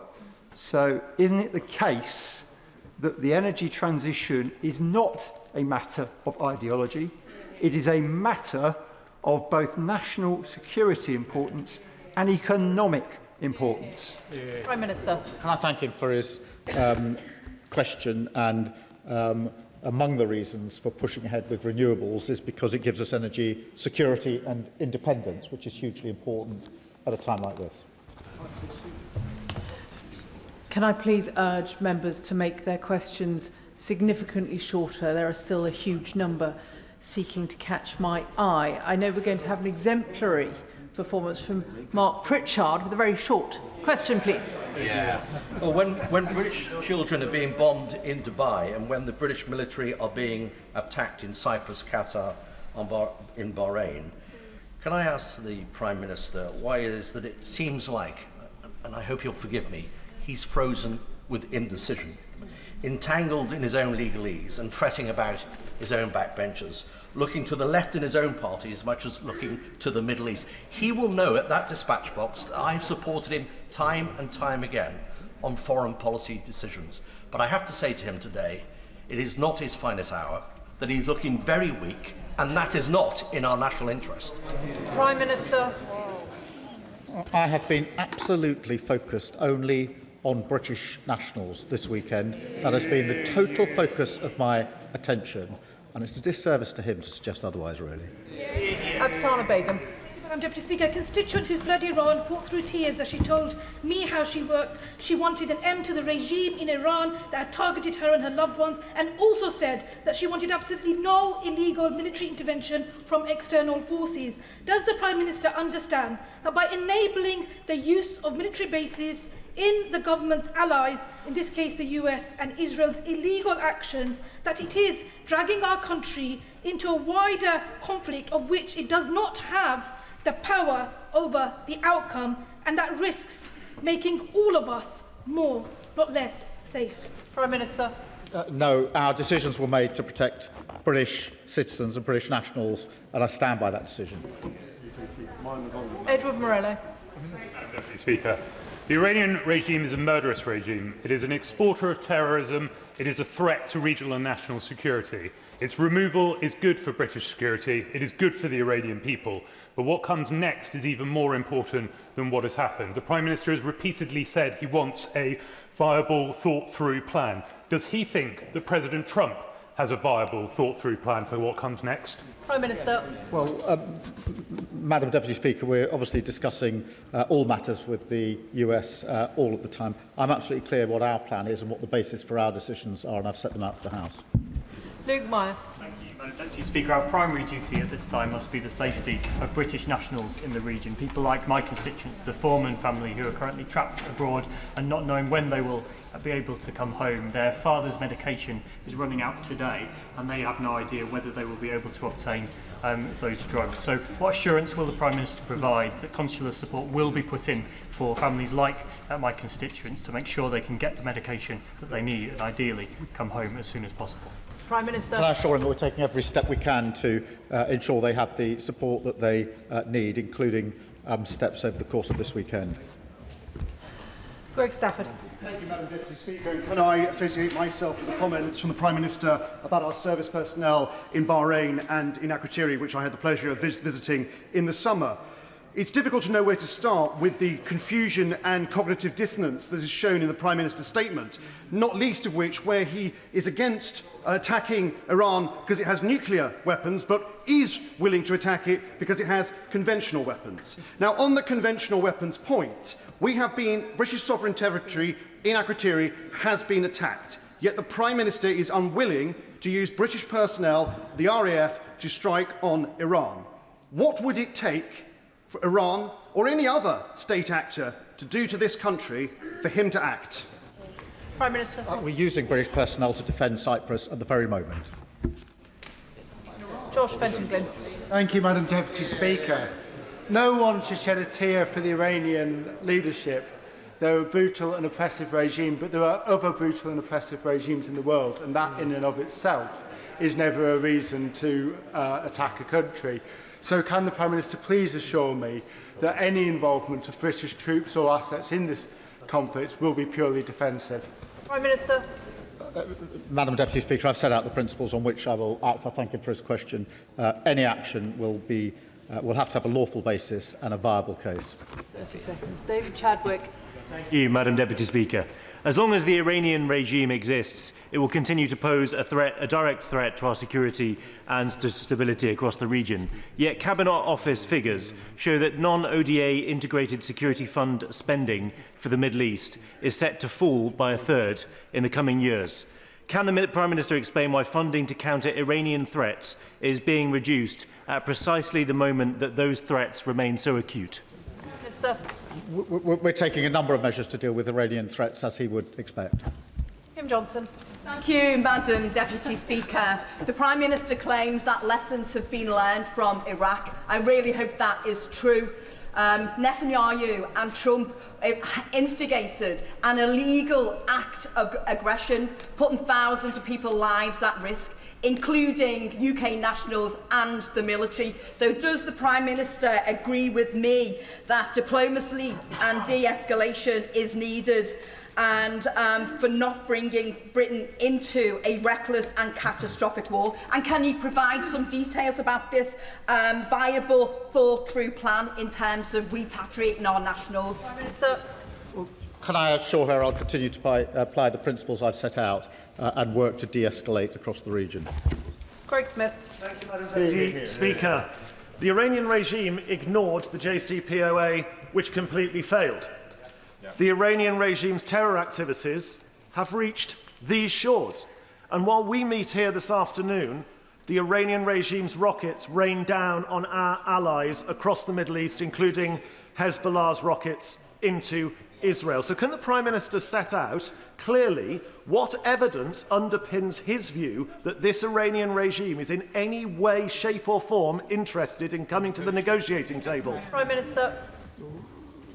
My point is simply that in the end and ultimately there will have to be a negotiated outcome when it comes to nuclear weapons. But at what point that happens is obviously unclear, particularly after the last few days. But that is why it's been the consistent policy of both our parties for years that this should be a negotiated outcome. It was his party's policy until Friday of last week. Rupa Huck. Thank you, Madam Deputy Speaker. Door knocking in Ealing yesterday, a student whose parents fled Iran in 1979 told me how overjoyed they are to get rid of this despotic, tyrannical regime. Yet the methods, a girls' school was hit, 150 kids, after we appear to have normalised the bombing of schools, hospitals, refugee camps, universities by one of the two instigators of this action in Gaza, surely risk undermining the rules-based order. What does the PM see as the end game of this war? And how will he stop Operation Fury turning into Operation Futility? Prime Minister. Well, I've clearly set out the basis for the decisions that I've taken and my view that we should all do all we can to de-escalate the situation. Shawkat Adam. Thank you, Madam Deputy Speaker. I'd like to thank the Prime Minister for his measured statement and restraint. However, with Israel's and USA's illegal action over the weekend, taking out admittedly a very repressive and brutal regime leader, has left the region and the world in turmoil. And this is creating real fear, Prime Minister, especially for our children. In fact, my 14-year-old asked me over the weekend, Dad, are we all going to be okay? So as a father himself, can I ask what assurance he can give to my son, to all the children in this country and in the Middle East, that he will do everything in his power to prevent the outbreak of potentially World War III, which Donald Trump and Netanyahu are driving us towards? Prime Minister. The protection and security of British nationals is my foremost duty, and I take it very seriously. That's why I took the decisions that I did over the weekend and will continue to do so. Andrew Pakes. Madam Deputy Speaker, like many people in my constituency, I said prayers over the weekend watching the events unfold. It's clear the region's in a perilous state and we need a de-escalation, to follow the rule of law and get peace back on the table. But can I ask the Prime Minister about a related question in the region? He will know that many in this House were passionate about ensuring a ceasefire in Gaza and ensuring aid and humanity got in. We know over the weekend that there has been a closure in the West Bank and Gaza. So can I ask the Prime Minister what reassurance he can give us that whilst we look towards Iran, we don't lose sight of the humanitarian need we have in Gaza and the West Bank? Sir. Can I thank him for raising this? And the ceasefire in Gaza is welcome but fragile, and not enough aid was getting in even under the circumstances before this weekend, and we were working with others to ensure that we can alleviate the situation as quickly as possible. Sarah Baldwin. Thank you, Madam Deputy Speaker. Even if our military personnel are not fully offensive space, the additional air policing that the RAF are being committed to across the Middle East means that they're now having to do double the work with no extra resources. So can I ask the Prime Minister, what additional resources are they giving to the RAF now to protect our service personnel in this? Prime Minister. This is the government that's increased defence spending, and I can assure her that our service personnel are working very hard as we speak to keep us safe and to protect the region, and we thank them for doing that. Clive Efford. Thank you, Madam Deputy Speaker. Can I commend my right honourable friend for his resolute stand? It can't have been easy to stand up to the President and not get dragged into this war that has no apparent end plan. We made that mistake in 2003 and the result was disastrous. Now, the President of the United States has made it clear that he wants to see regime change. Can my right honourable friend say, has he seen any evidence of any plan to achieve that coming in the negotiations that we've had with the United States? Prime Minister. I can assure him we're talking to the US at all levels, and there's real clarity about the action that we've taken and the basis for the action we've taken and the reason for the action. Liz Saville-Roberts. No one here is an apologist for the cruel Iranian regime, but the escalation initiated by the US administration and the Israeli government is illegal, and I'm certain that the Prime Minister knows this. There are hundreds of thousands of UK citizens directly affected and at risk. They include people from Dwyfor Meirionnydd. And while there must be questions anon about a vote in this House when we fear that these defensive actions will slide into offensive ones, and we do not know how we will track that process, nonetheless, the question for today that people want us to ask is when will people be coming home, especially from Doha and Dubai? Prime Minister. Can I thank her for her question? I know that her constituents and all of our constituents will be very concerned, particularly since there's 300,000 in the region. That is why we're working with our allies to make sure that the answer to her question is that we'll get them home as quickly and as safely as we can, obviously working with our regional allies on this as we speak. David Burton-Sampson. Thank you, Madam Deputy Speaker, and can I thank the PM for his measured response so far. I've spoken to former constituents and friends who are in the UAE and who are British expats. While they feel confident that the local government there are doing all they can to protect them, for clarity, will they too be considered for evacuation by the FCDO should it become necessary? Prime Minister. Well, we're working with all of our allies to make sure that we can ensure that all those who need our help get our help and safely and swiftly removed from a region that is dangerous for them. David Reid. Thank you, Madam Deputy Speaker. I think we can all agree that international law has an important role to play, but the world is changing and we must adapt to protect our national security.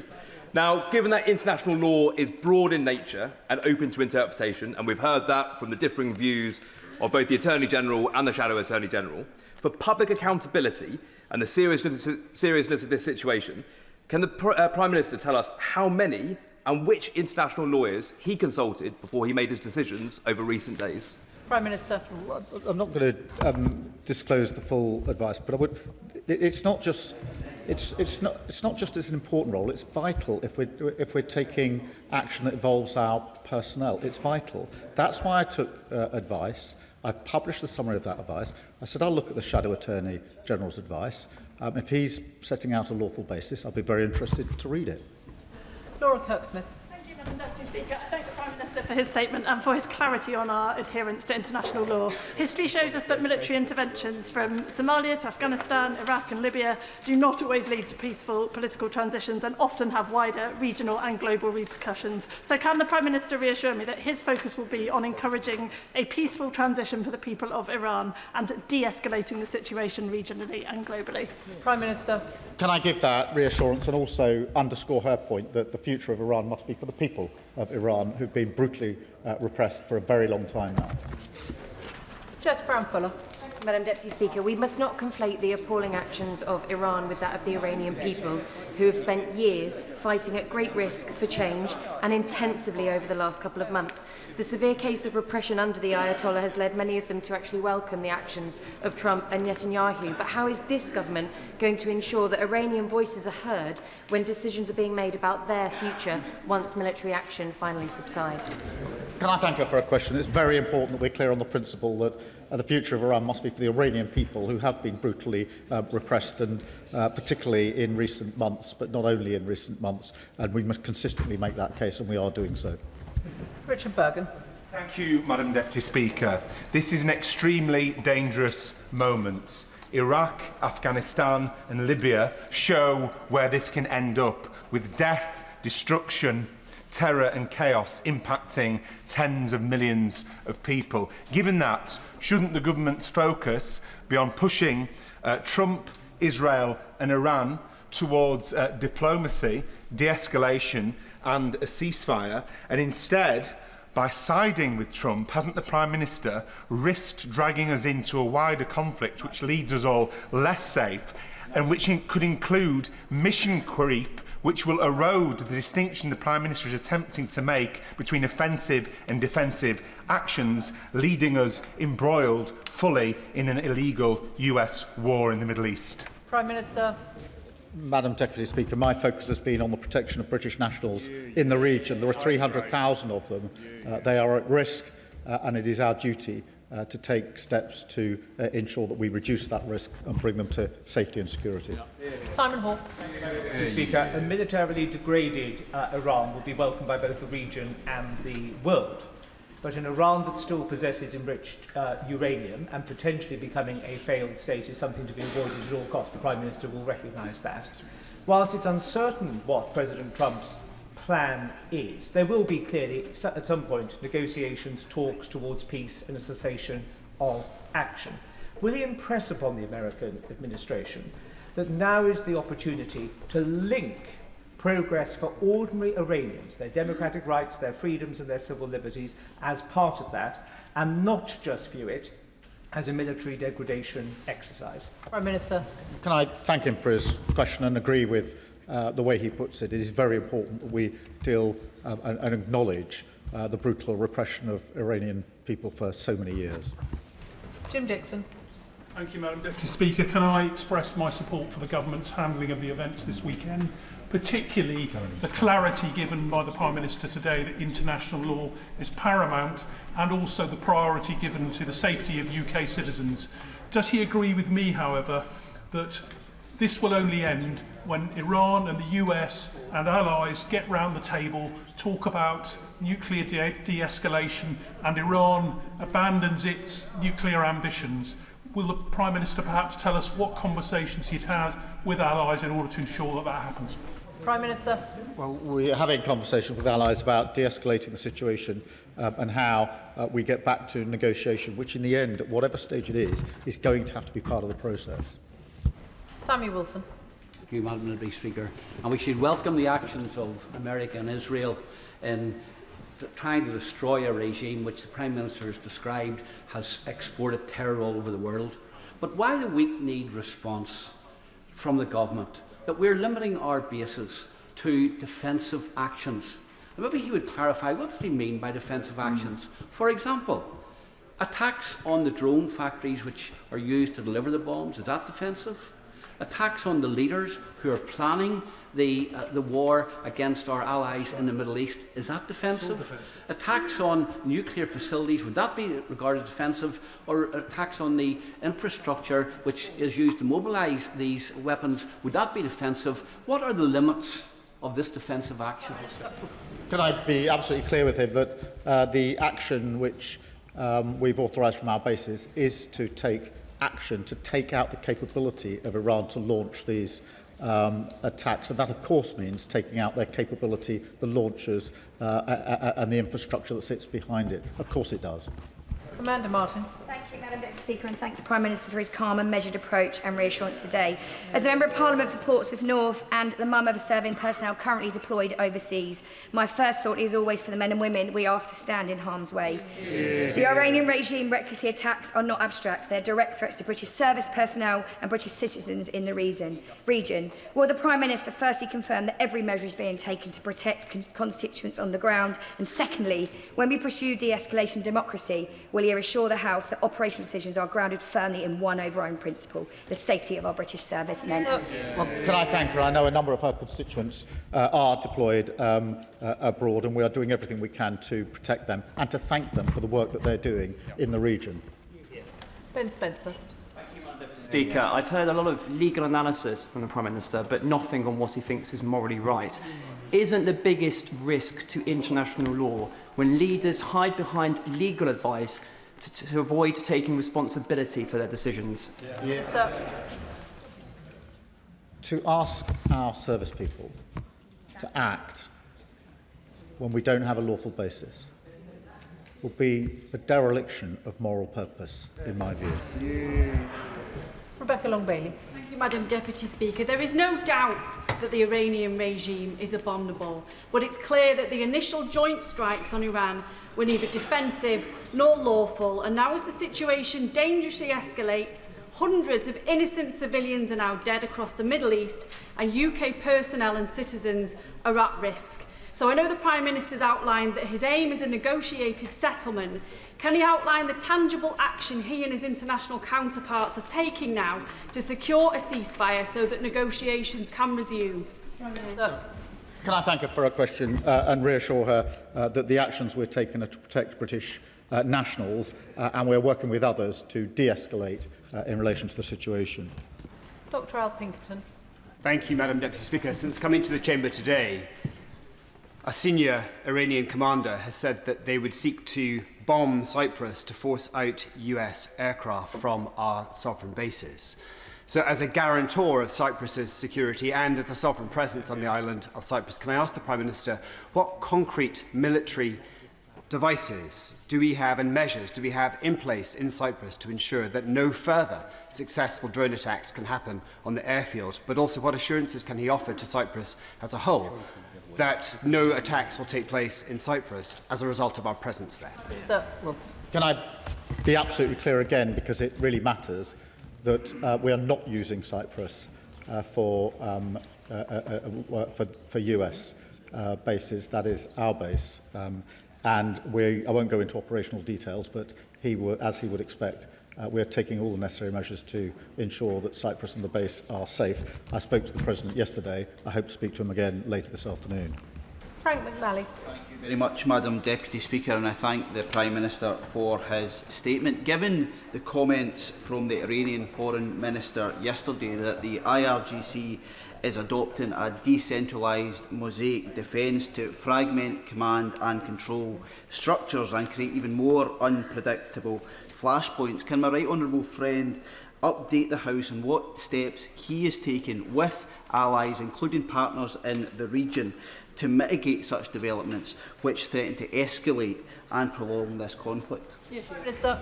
Yes, I can. We've put in extensive sanctions already, and we keep the situation under constant review.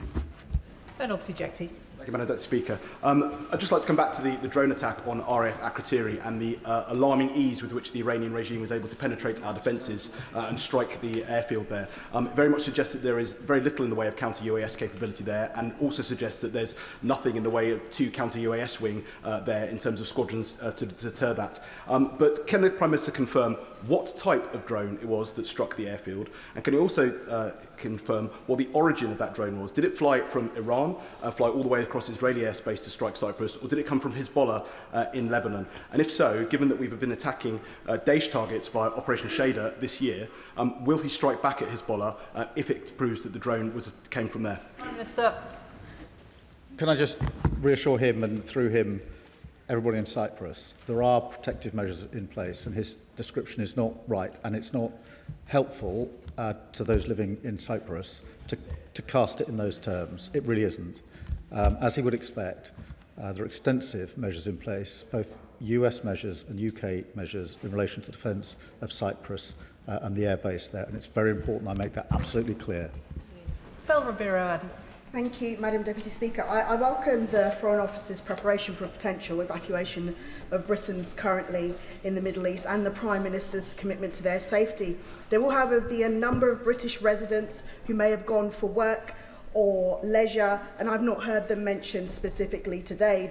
They live their whole lives here and have their families here, like many of the 12,000 non-UK citizens from the Commonwealth who currently serve in our armed forces. Given the quite negative rhetoric surrounding those with indefinite leave to remain at the moment, people are concerned. So will the Prime Minister confirm that all UK residents, not just citizens, will be included in any evacuation, because they are our people too?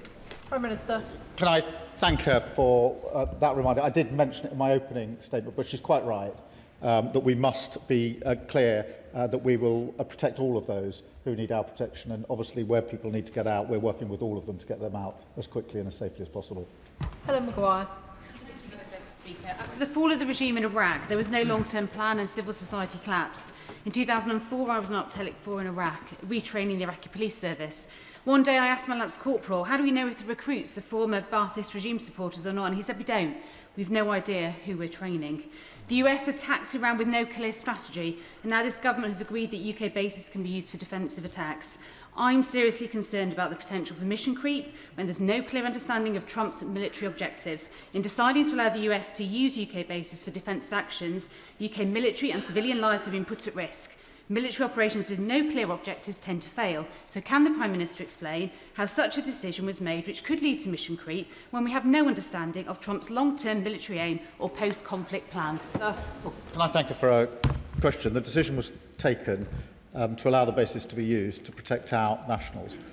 It is worth considering the alternative, which is to recognise the risk to our nationals, have the opportunity to do something about it, and take the decision not to. That would be a dereliction of duty, in my view. Can I respectfully suggest to colleagues, by the time they get onto page 2 of their question, it is too long. Mark Sewards. Thank you, Madam Deputy Speaker. The Iranian regime kills its own people. It funds terrorist proxies in Hamas and Hezbollah. It backs Putin's aggressive war in Ukraine, and now it puts British civilians and our armed forces in the firing line. By some accounts, it is already a failed state. I absolutely back the Prime Minister's decision to allow UK military bases to be used by the US for defensive strikes, given the attacks on our bases in the Gulf and Cyprus. But does he agree, given the threat Iran poses on our streets here, the absolute minimum we should do is prescribe the IRGC, along with any other organisations that threaten British civilians? Well, can I assure him we keep that under review, and we have already put in place a considerable number of sanctions. Dr Neil Shastri-Hurst. Thank you very much, Madam Deputy Speaker. The Prime Minister set out in his statement with some clarity the threats posed by Iran. Taking that into account, does he not recognise that treating international law as a rigid instrument as opposed to a flexible one, as he appears to do so, risks binding our hands when it comes to national security? Prime Minister. I've made the point a number of times. It's important there's a clear legal basis. I'm not actually sure what the position of the party opposite is. Are they saying they would have joined the original strikes irrespective of whether it was lawful or not. I haven't heard a clear answer to that. It would be very helpful to have one. Graham Downey. Thank you very much, Madam Deputy Speaker. Iranian action in the Strait of Hormuz, as well as the attacks on energy infrastructure, is driving up energy prices, or risks driving up energy prices here in the UK as well. Will the Prime Minister make sure that in the coming days and weeks he makes clear where the blame for any rising energy prices lies, and that is with Iran? And will he make sure he's holding any discussions possible to support people in this country, including in my constituency, with any rising bills that are affected? Prime Minister. Yes, can I give him that assurance? It will be of concern for his constituents and so many of our constituents, and we'll take every measure to protect them. Saoirse Eastwood. Thank you, Madam Deputy Speaker. People in Northern Ireland are entitled to be British, Irish or both, and as such, many have travelled to the Middle East on an Irish passport. We know the FCDO have asked people helpfully to register. However, those Northern Irish citizens that have an Irish passport that are also UK nationals cannot register. Will the Prime Minister assure me that he will work to make sure that my constituents in Lagan Valley and across Northern Ireland will not be left behind? Prime Minister. Can I thank her for raising that, and I'll get to the bottom of it and make sure that the concern she's raised is properly, fully and swiftly addressed. Jeevan Sander. Thank you, Madam Deputy Speaker. I thank the Prime Minister for raising the spectre of Iraq. We remember on this side in this House how a bloody invasion can lead to brutal civil wars. We know the aftershocks of now will last years and not days. And we're also seeing, of course, energy prices spike, oil up by 10%, gas up by 50%. So can the Prime Minister assure me that he will act to restore peace in the region, as well as make life and keep life affordable for our citizens? Prime Minister. Yes, I can give him that assurance. It's very importantly raised it. I thank him for doing so. Dr Luke Evans.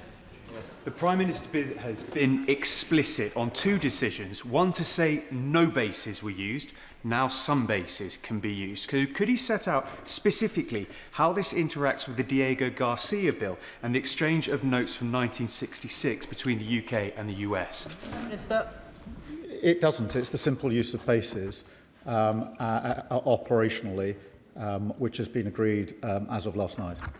Chris Vince. Thank you, Madam Deputy Speaker. And can I join the Prime Minister in paying tribute to our brave service and personnel who every day work incredibly hard to keep us safe, and also his particular leadership on this matter. I have a number of constituents from my constituency of Harlow who are currently trapped in Bahrain and Dubai, one of which is pregnant. What advice can the Prime Minister give to them who are worried about their safety? Prime Minister. Can I thank him for raising the case of his constituents? I'm sure they're very anxious about the situation, and assure them and him that we're working at pace with our allies to get a safe and swift route for them to come out of the region, which is what they all want. Vicky Slade. Thank you, Deputy Speaker. I want to go back to the original attacks. Last year, Trump told us that he was attacking Iran to destroy any possibility of them getting a weapon, and he told us afterwards that he had obliterated the threat for years to come. Given that that was the justification for the attacks last week, and now Israel have said that it had been planned for months, it seems questionable, the urgency of the attack. So what can the Prime Minister tell us about determining the facts around the justification for this and the presence of nuclear materials, so the basis of any future action is clear? Prime Minister. I thank her for a question. And, as I said, I took two decisions over the weekend. The second was allow the bases to be used because of the actions of Iran and the need to protect our citizens, our nationals. Martin Vickers. Thank you, Madam Deputy Speaker. The Father of the House is no longer in his place, but can I put on record my support for the words of caution that he expressed earlier? And can I turn the Prime Minister's attention to oil supplies? It's not just the risks to shipping, but also I understand from contacts in the industry that some refineries in the region are shutting down. Clearly that could have a serious impact on business in this country. Could the Prime Minister assure us that contingency arrangements are in hand to maximise oil supplies? Prime Minister. Can I thank him for raising that issue and assure him that we are taking measures with our allies to safeguard the supply and do all that we can to ensure that we have the energy we need where we need it. Suella Braverman. Whilst the Ayatollah has been toppled, the IRGC remains intact, and the IRGC is indeed the head of the snake as the sponsor of global terrorism. Now, despite many urgings, the previous Conservative government failed to prescribe the IRGC. His government has made the promise to do so. Nothing has happened yet. If not now, then when? Prime Minister. Well, as she will know from her time in office, this is kept under review, but we have put extensive sanctions in, as the previous government did. Alberto Costa. Thank you, Madam Deputy Speaker. Putting aside for a moment the rights and wrongs of the Prime Minister's decision on Saturday morning, can I ask the Prime Minister whether or not the BBC, which is in a unique position running BBC Persian language broadcasting into Iran, and given President Trump's wishes for the Iranian people themselves to take control, can the Prime Minister put on record if he will work with the BBC over the coming days to ensure that there's more government funding, wherever necessary, to broadcast what is required to the Iranian people? Prime Minister.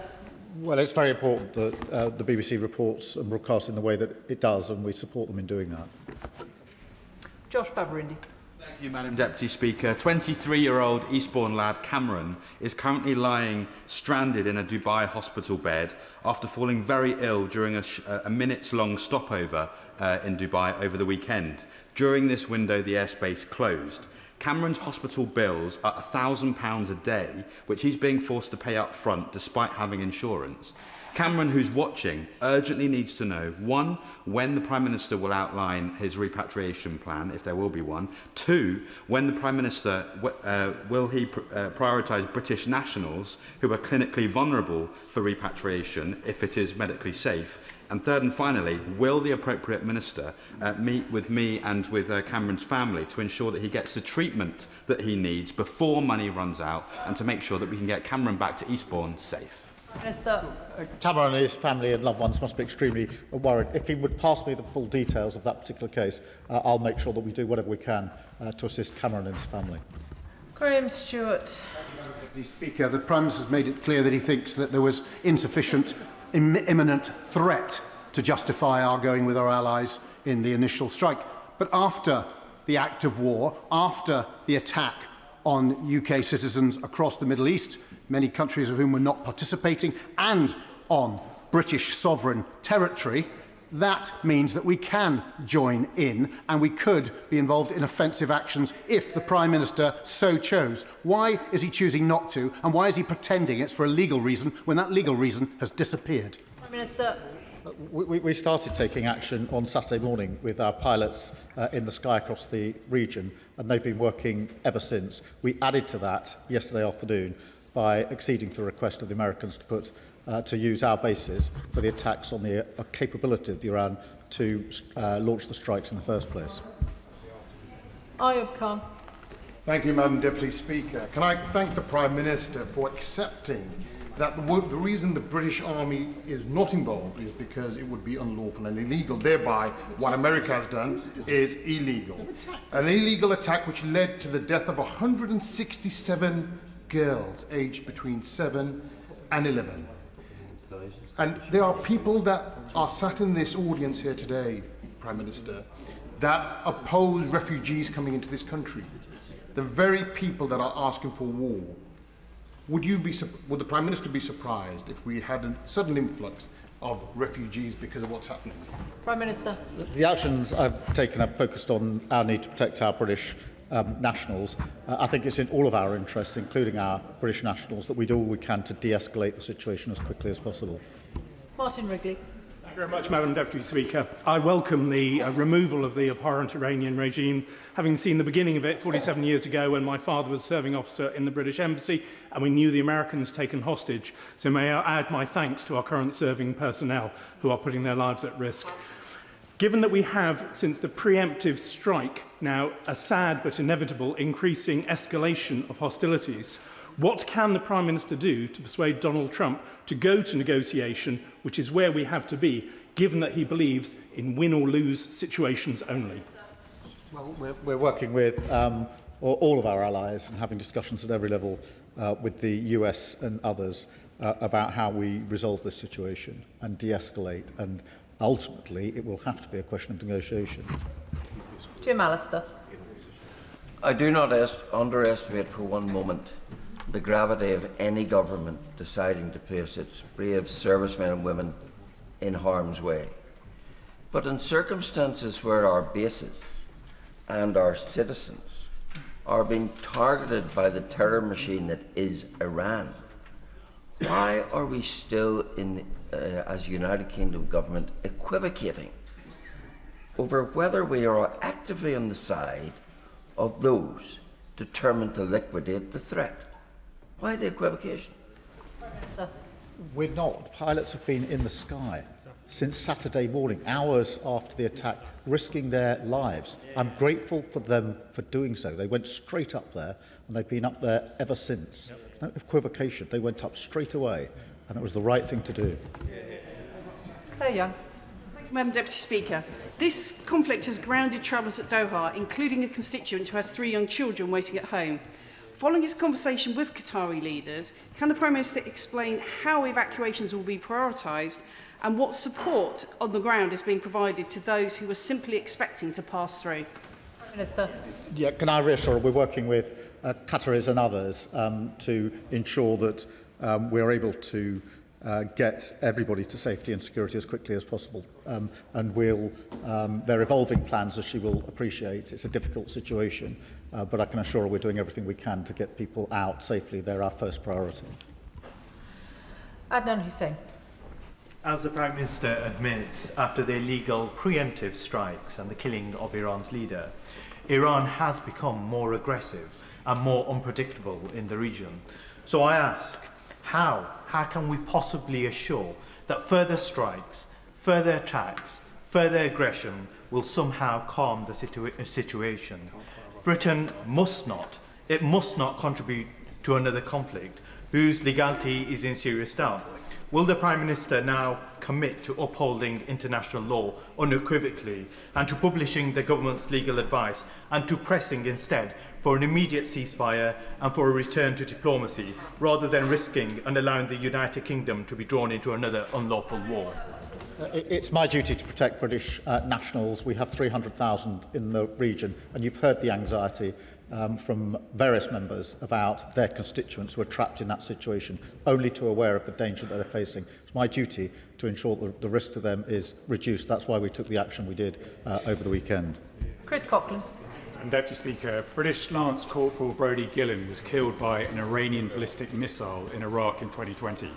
When I arrived as a soldier 3 months later, our base came under attack from Iranian proxy militias 8 times.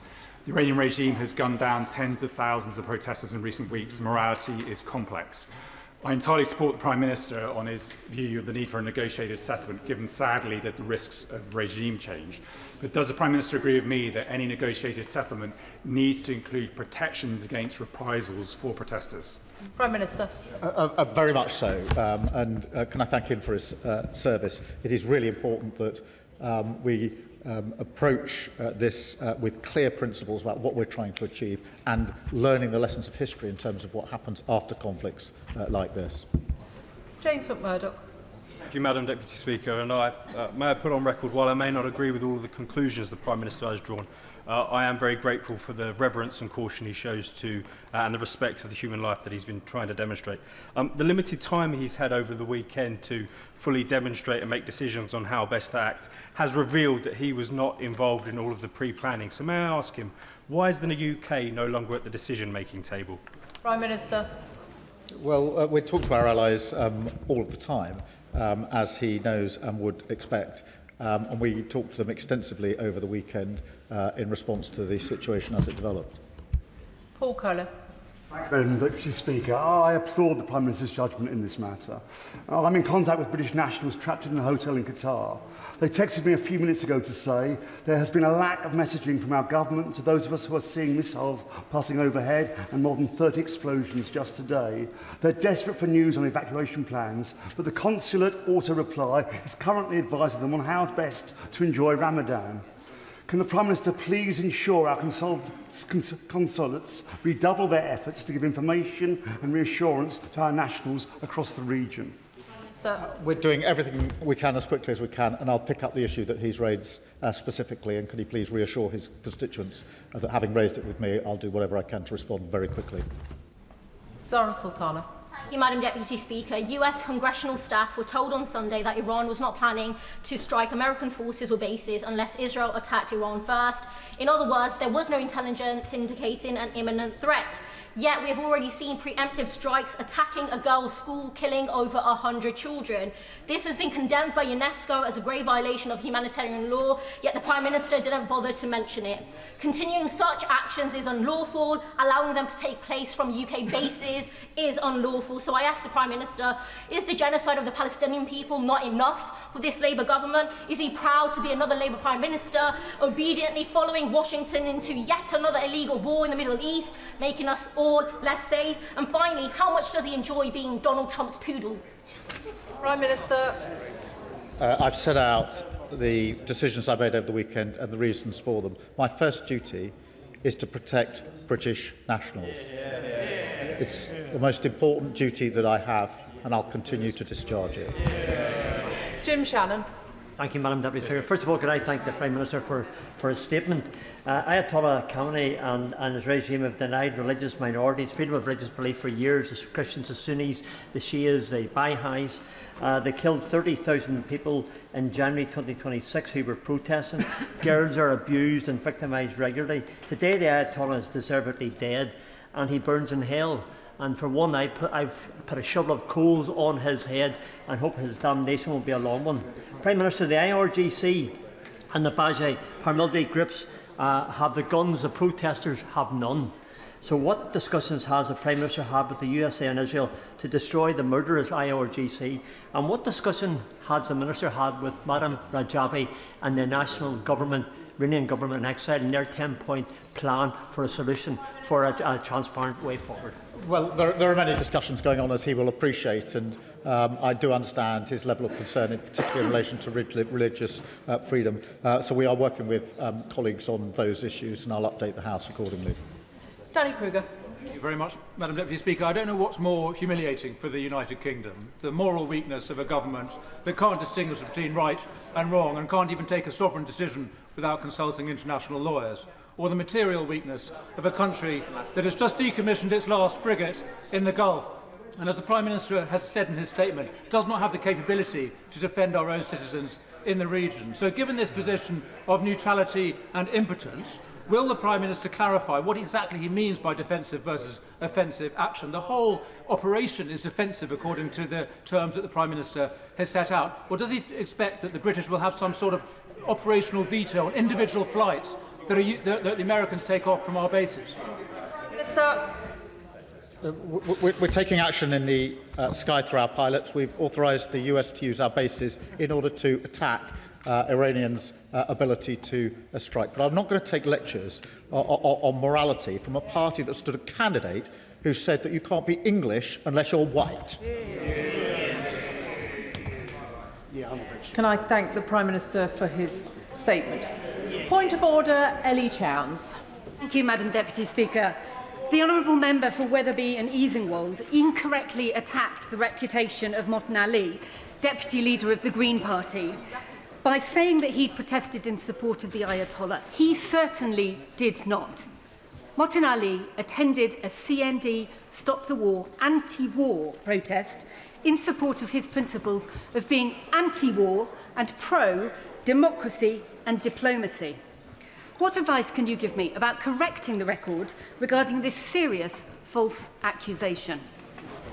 Can I thank the honourable member for giving notice of her point of order? I assume she also informed the honourable member for Wetherby and Easingwold that she was going to refer to him. As she will know, members themselves are responsible for the accuracy of their words in the chamber. If correction is needed, I'm sure one will be forthcoming. For now, she has placed her own view on the record.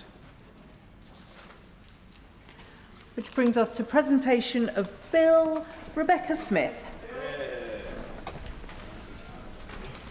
Autonomous Maritime Vessels Regulation Bill. Second reading what day? Friday the 17th of April. Friday the 17th of April.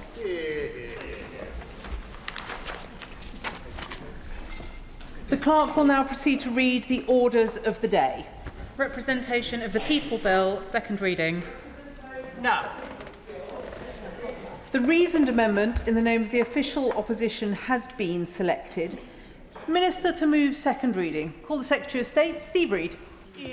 Thank you, Madam Deputy Speaker. I beg to move that the bill be now read a second time. Now, there's a lot of interest across the House in this bill, and that is no surprise, because we are all proud of our British democracy. Our democracy is a fundamental part of who we are as a country. The long history of this House has been punctuated by reforms which have strengthened it. And it is precisely because of that evolution of our elections and Parliament that in a world where too many beacons of democracy have dimmed, ours still shines brightly. As parliamentarians, we are more than caretakers of democracy. We are here to actively advance it.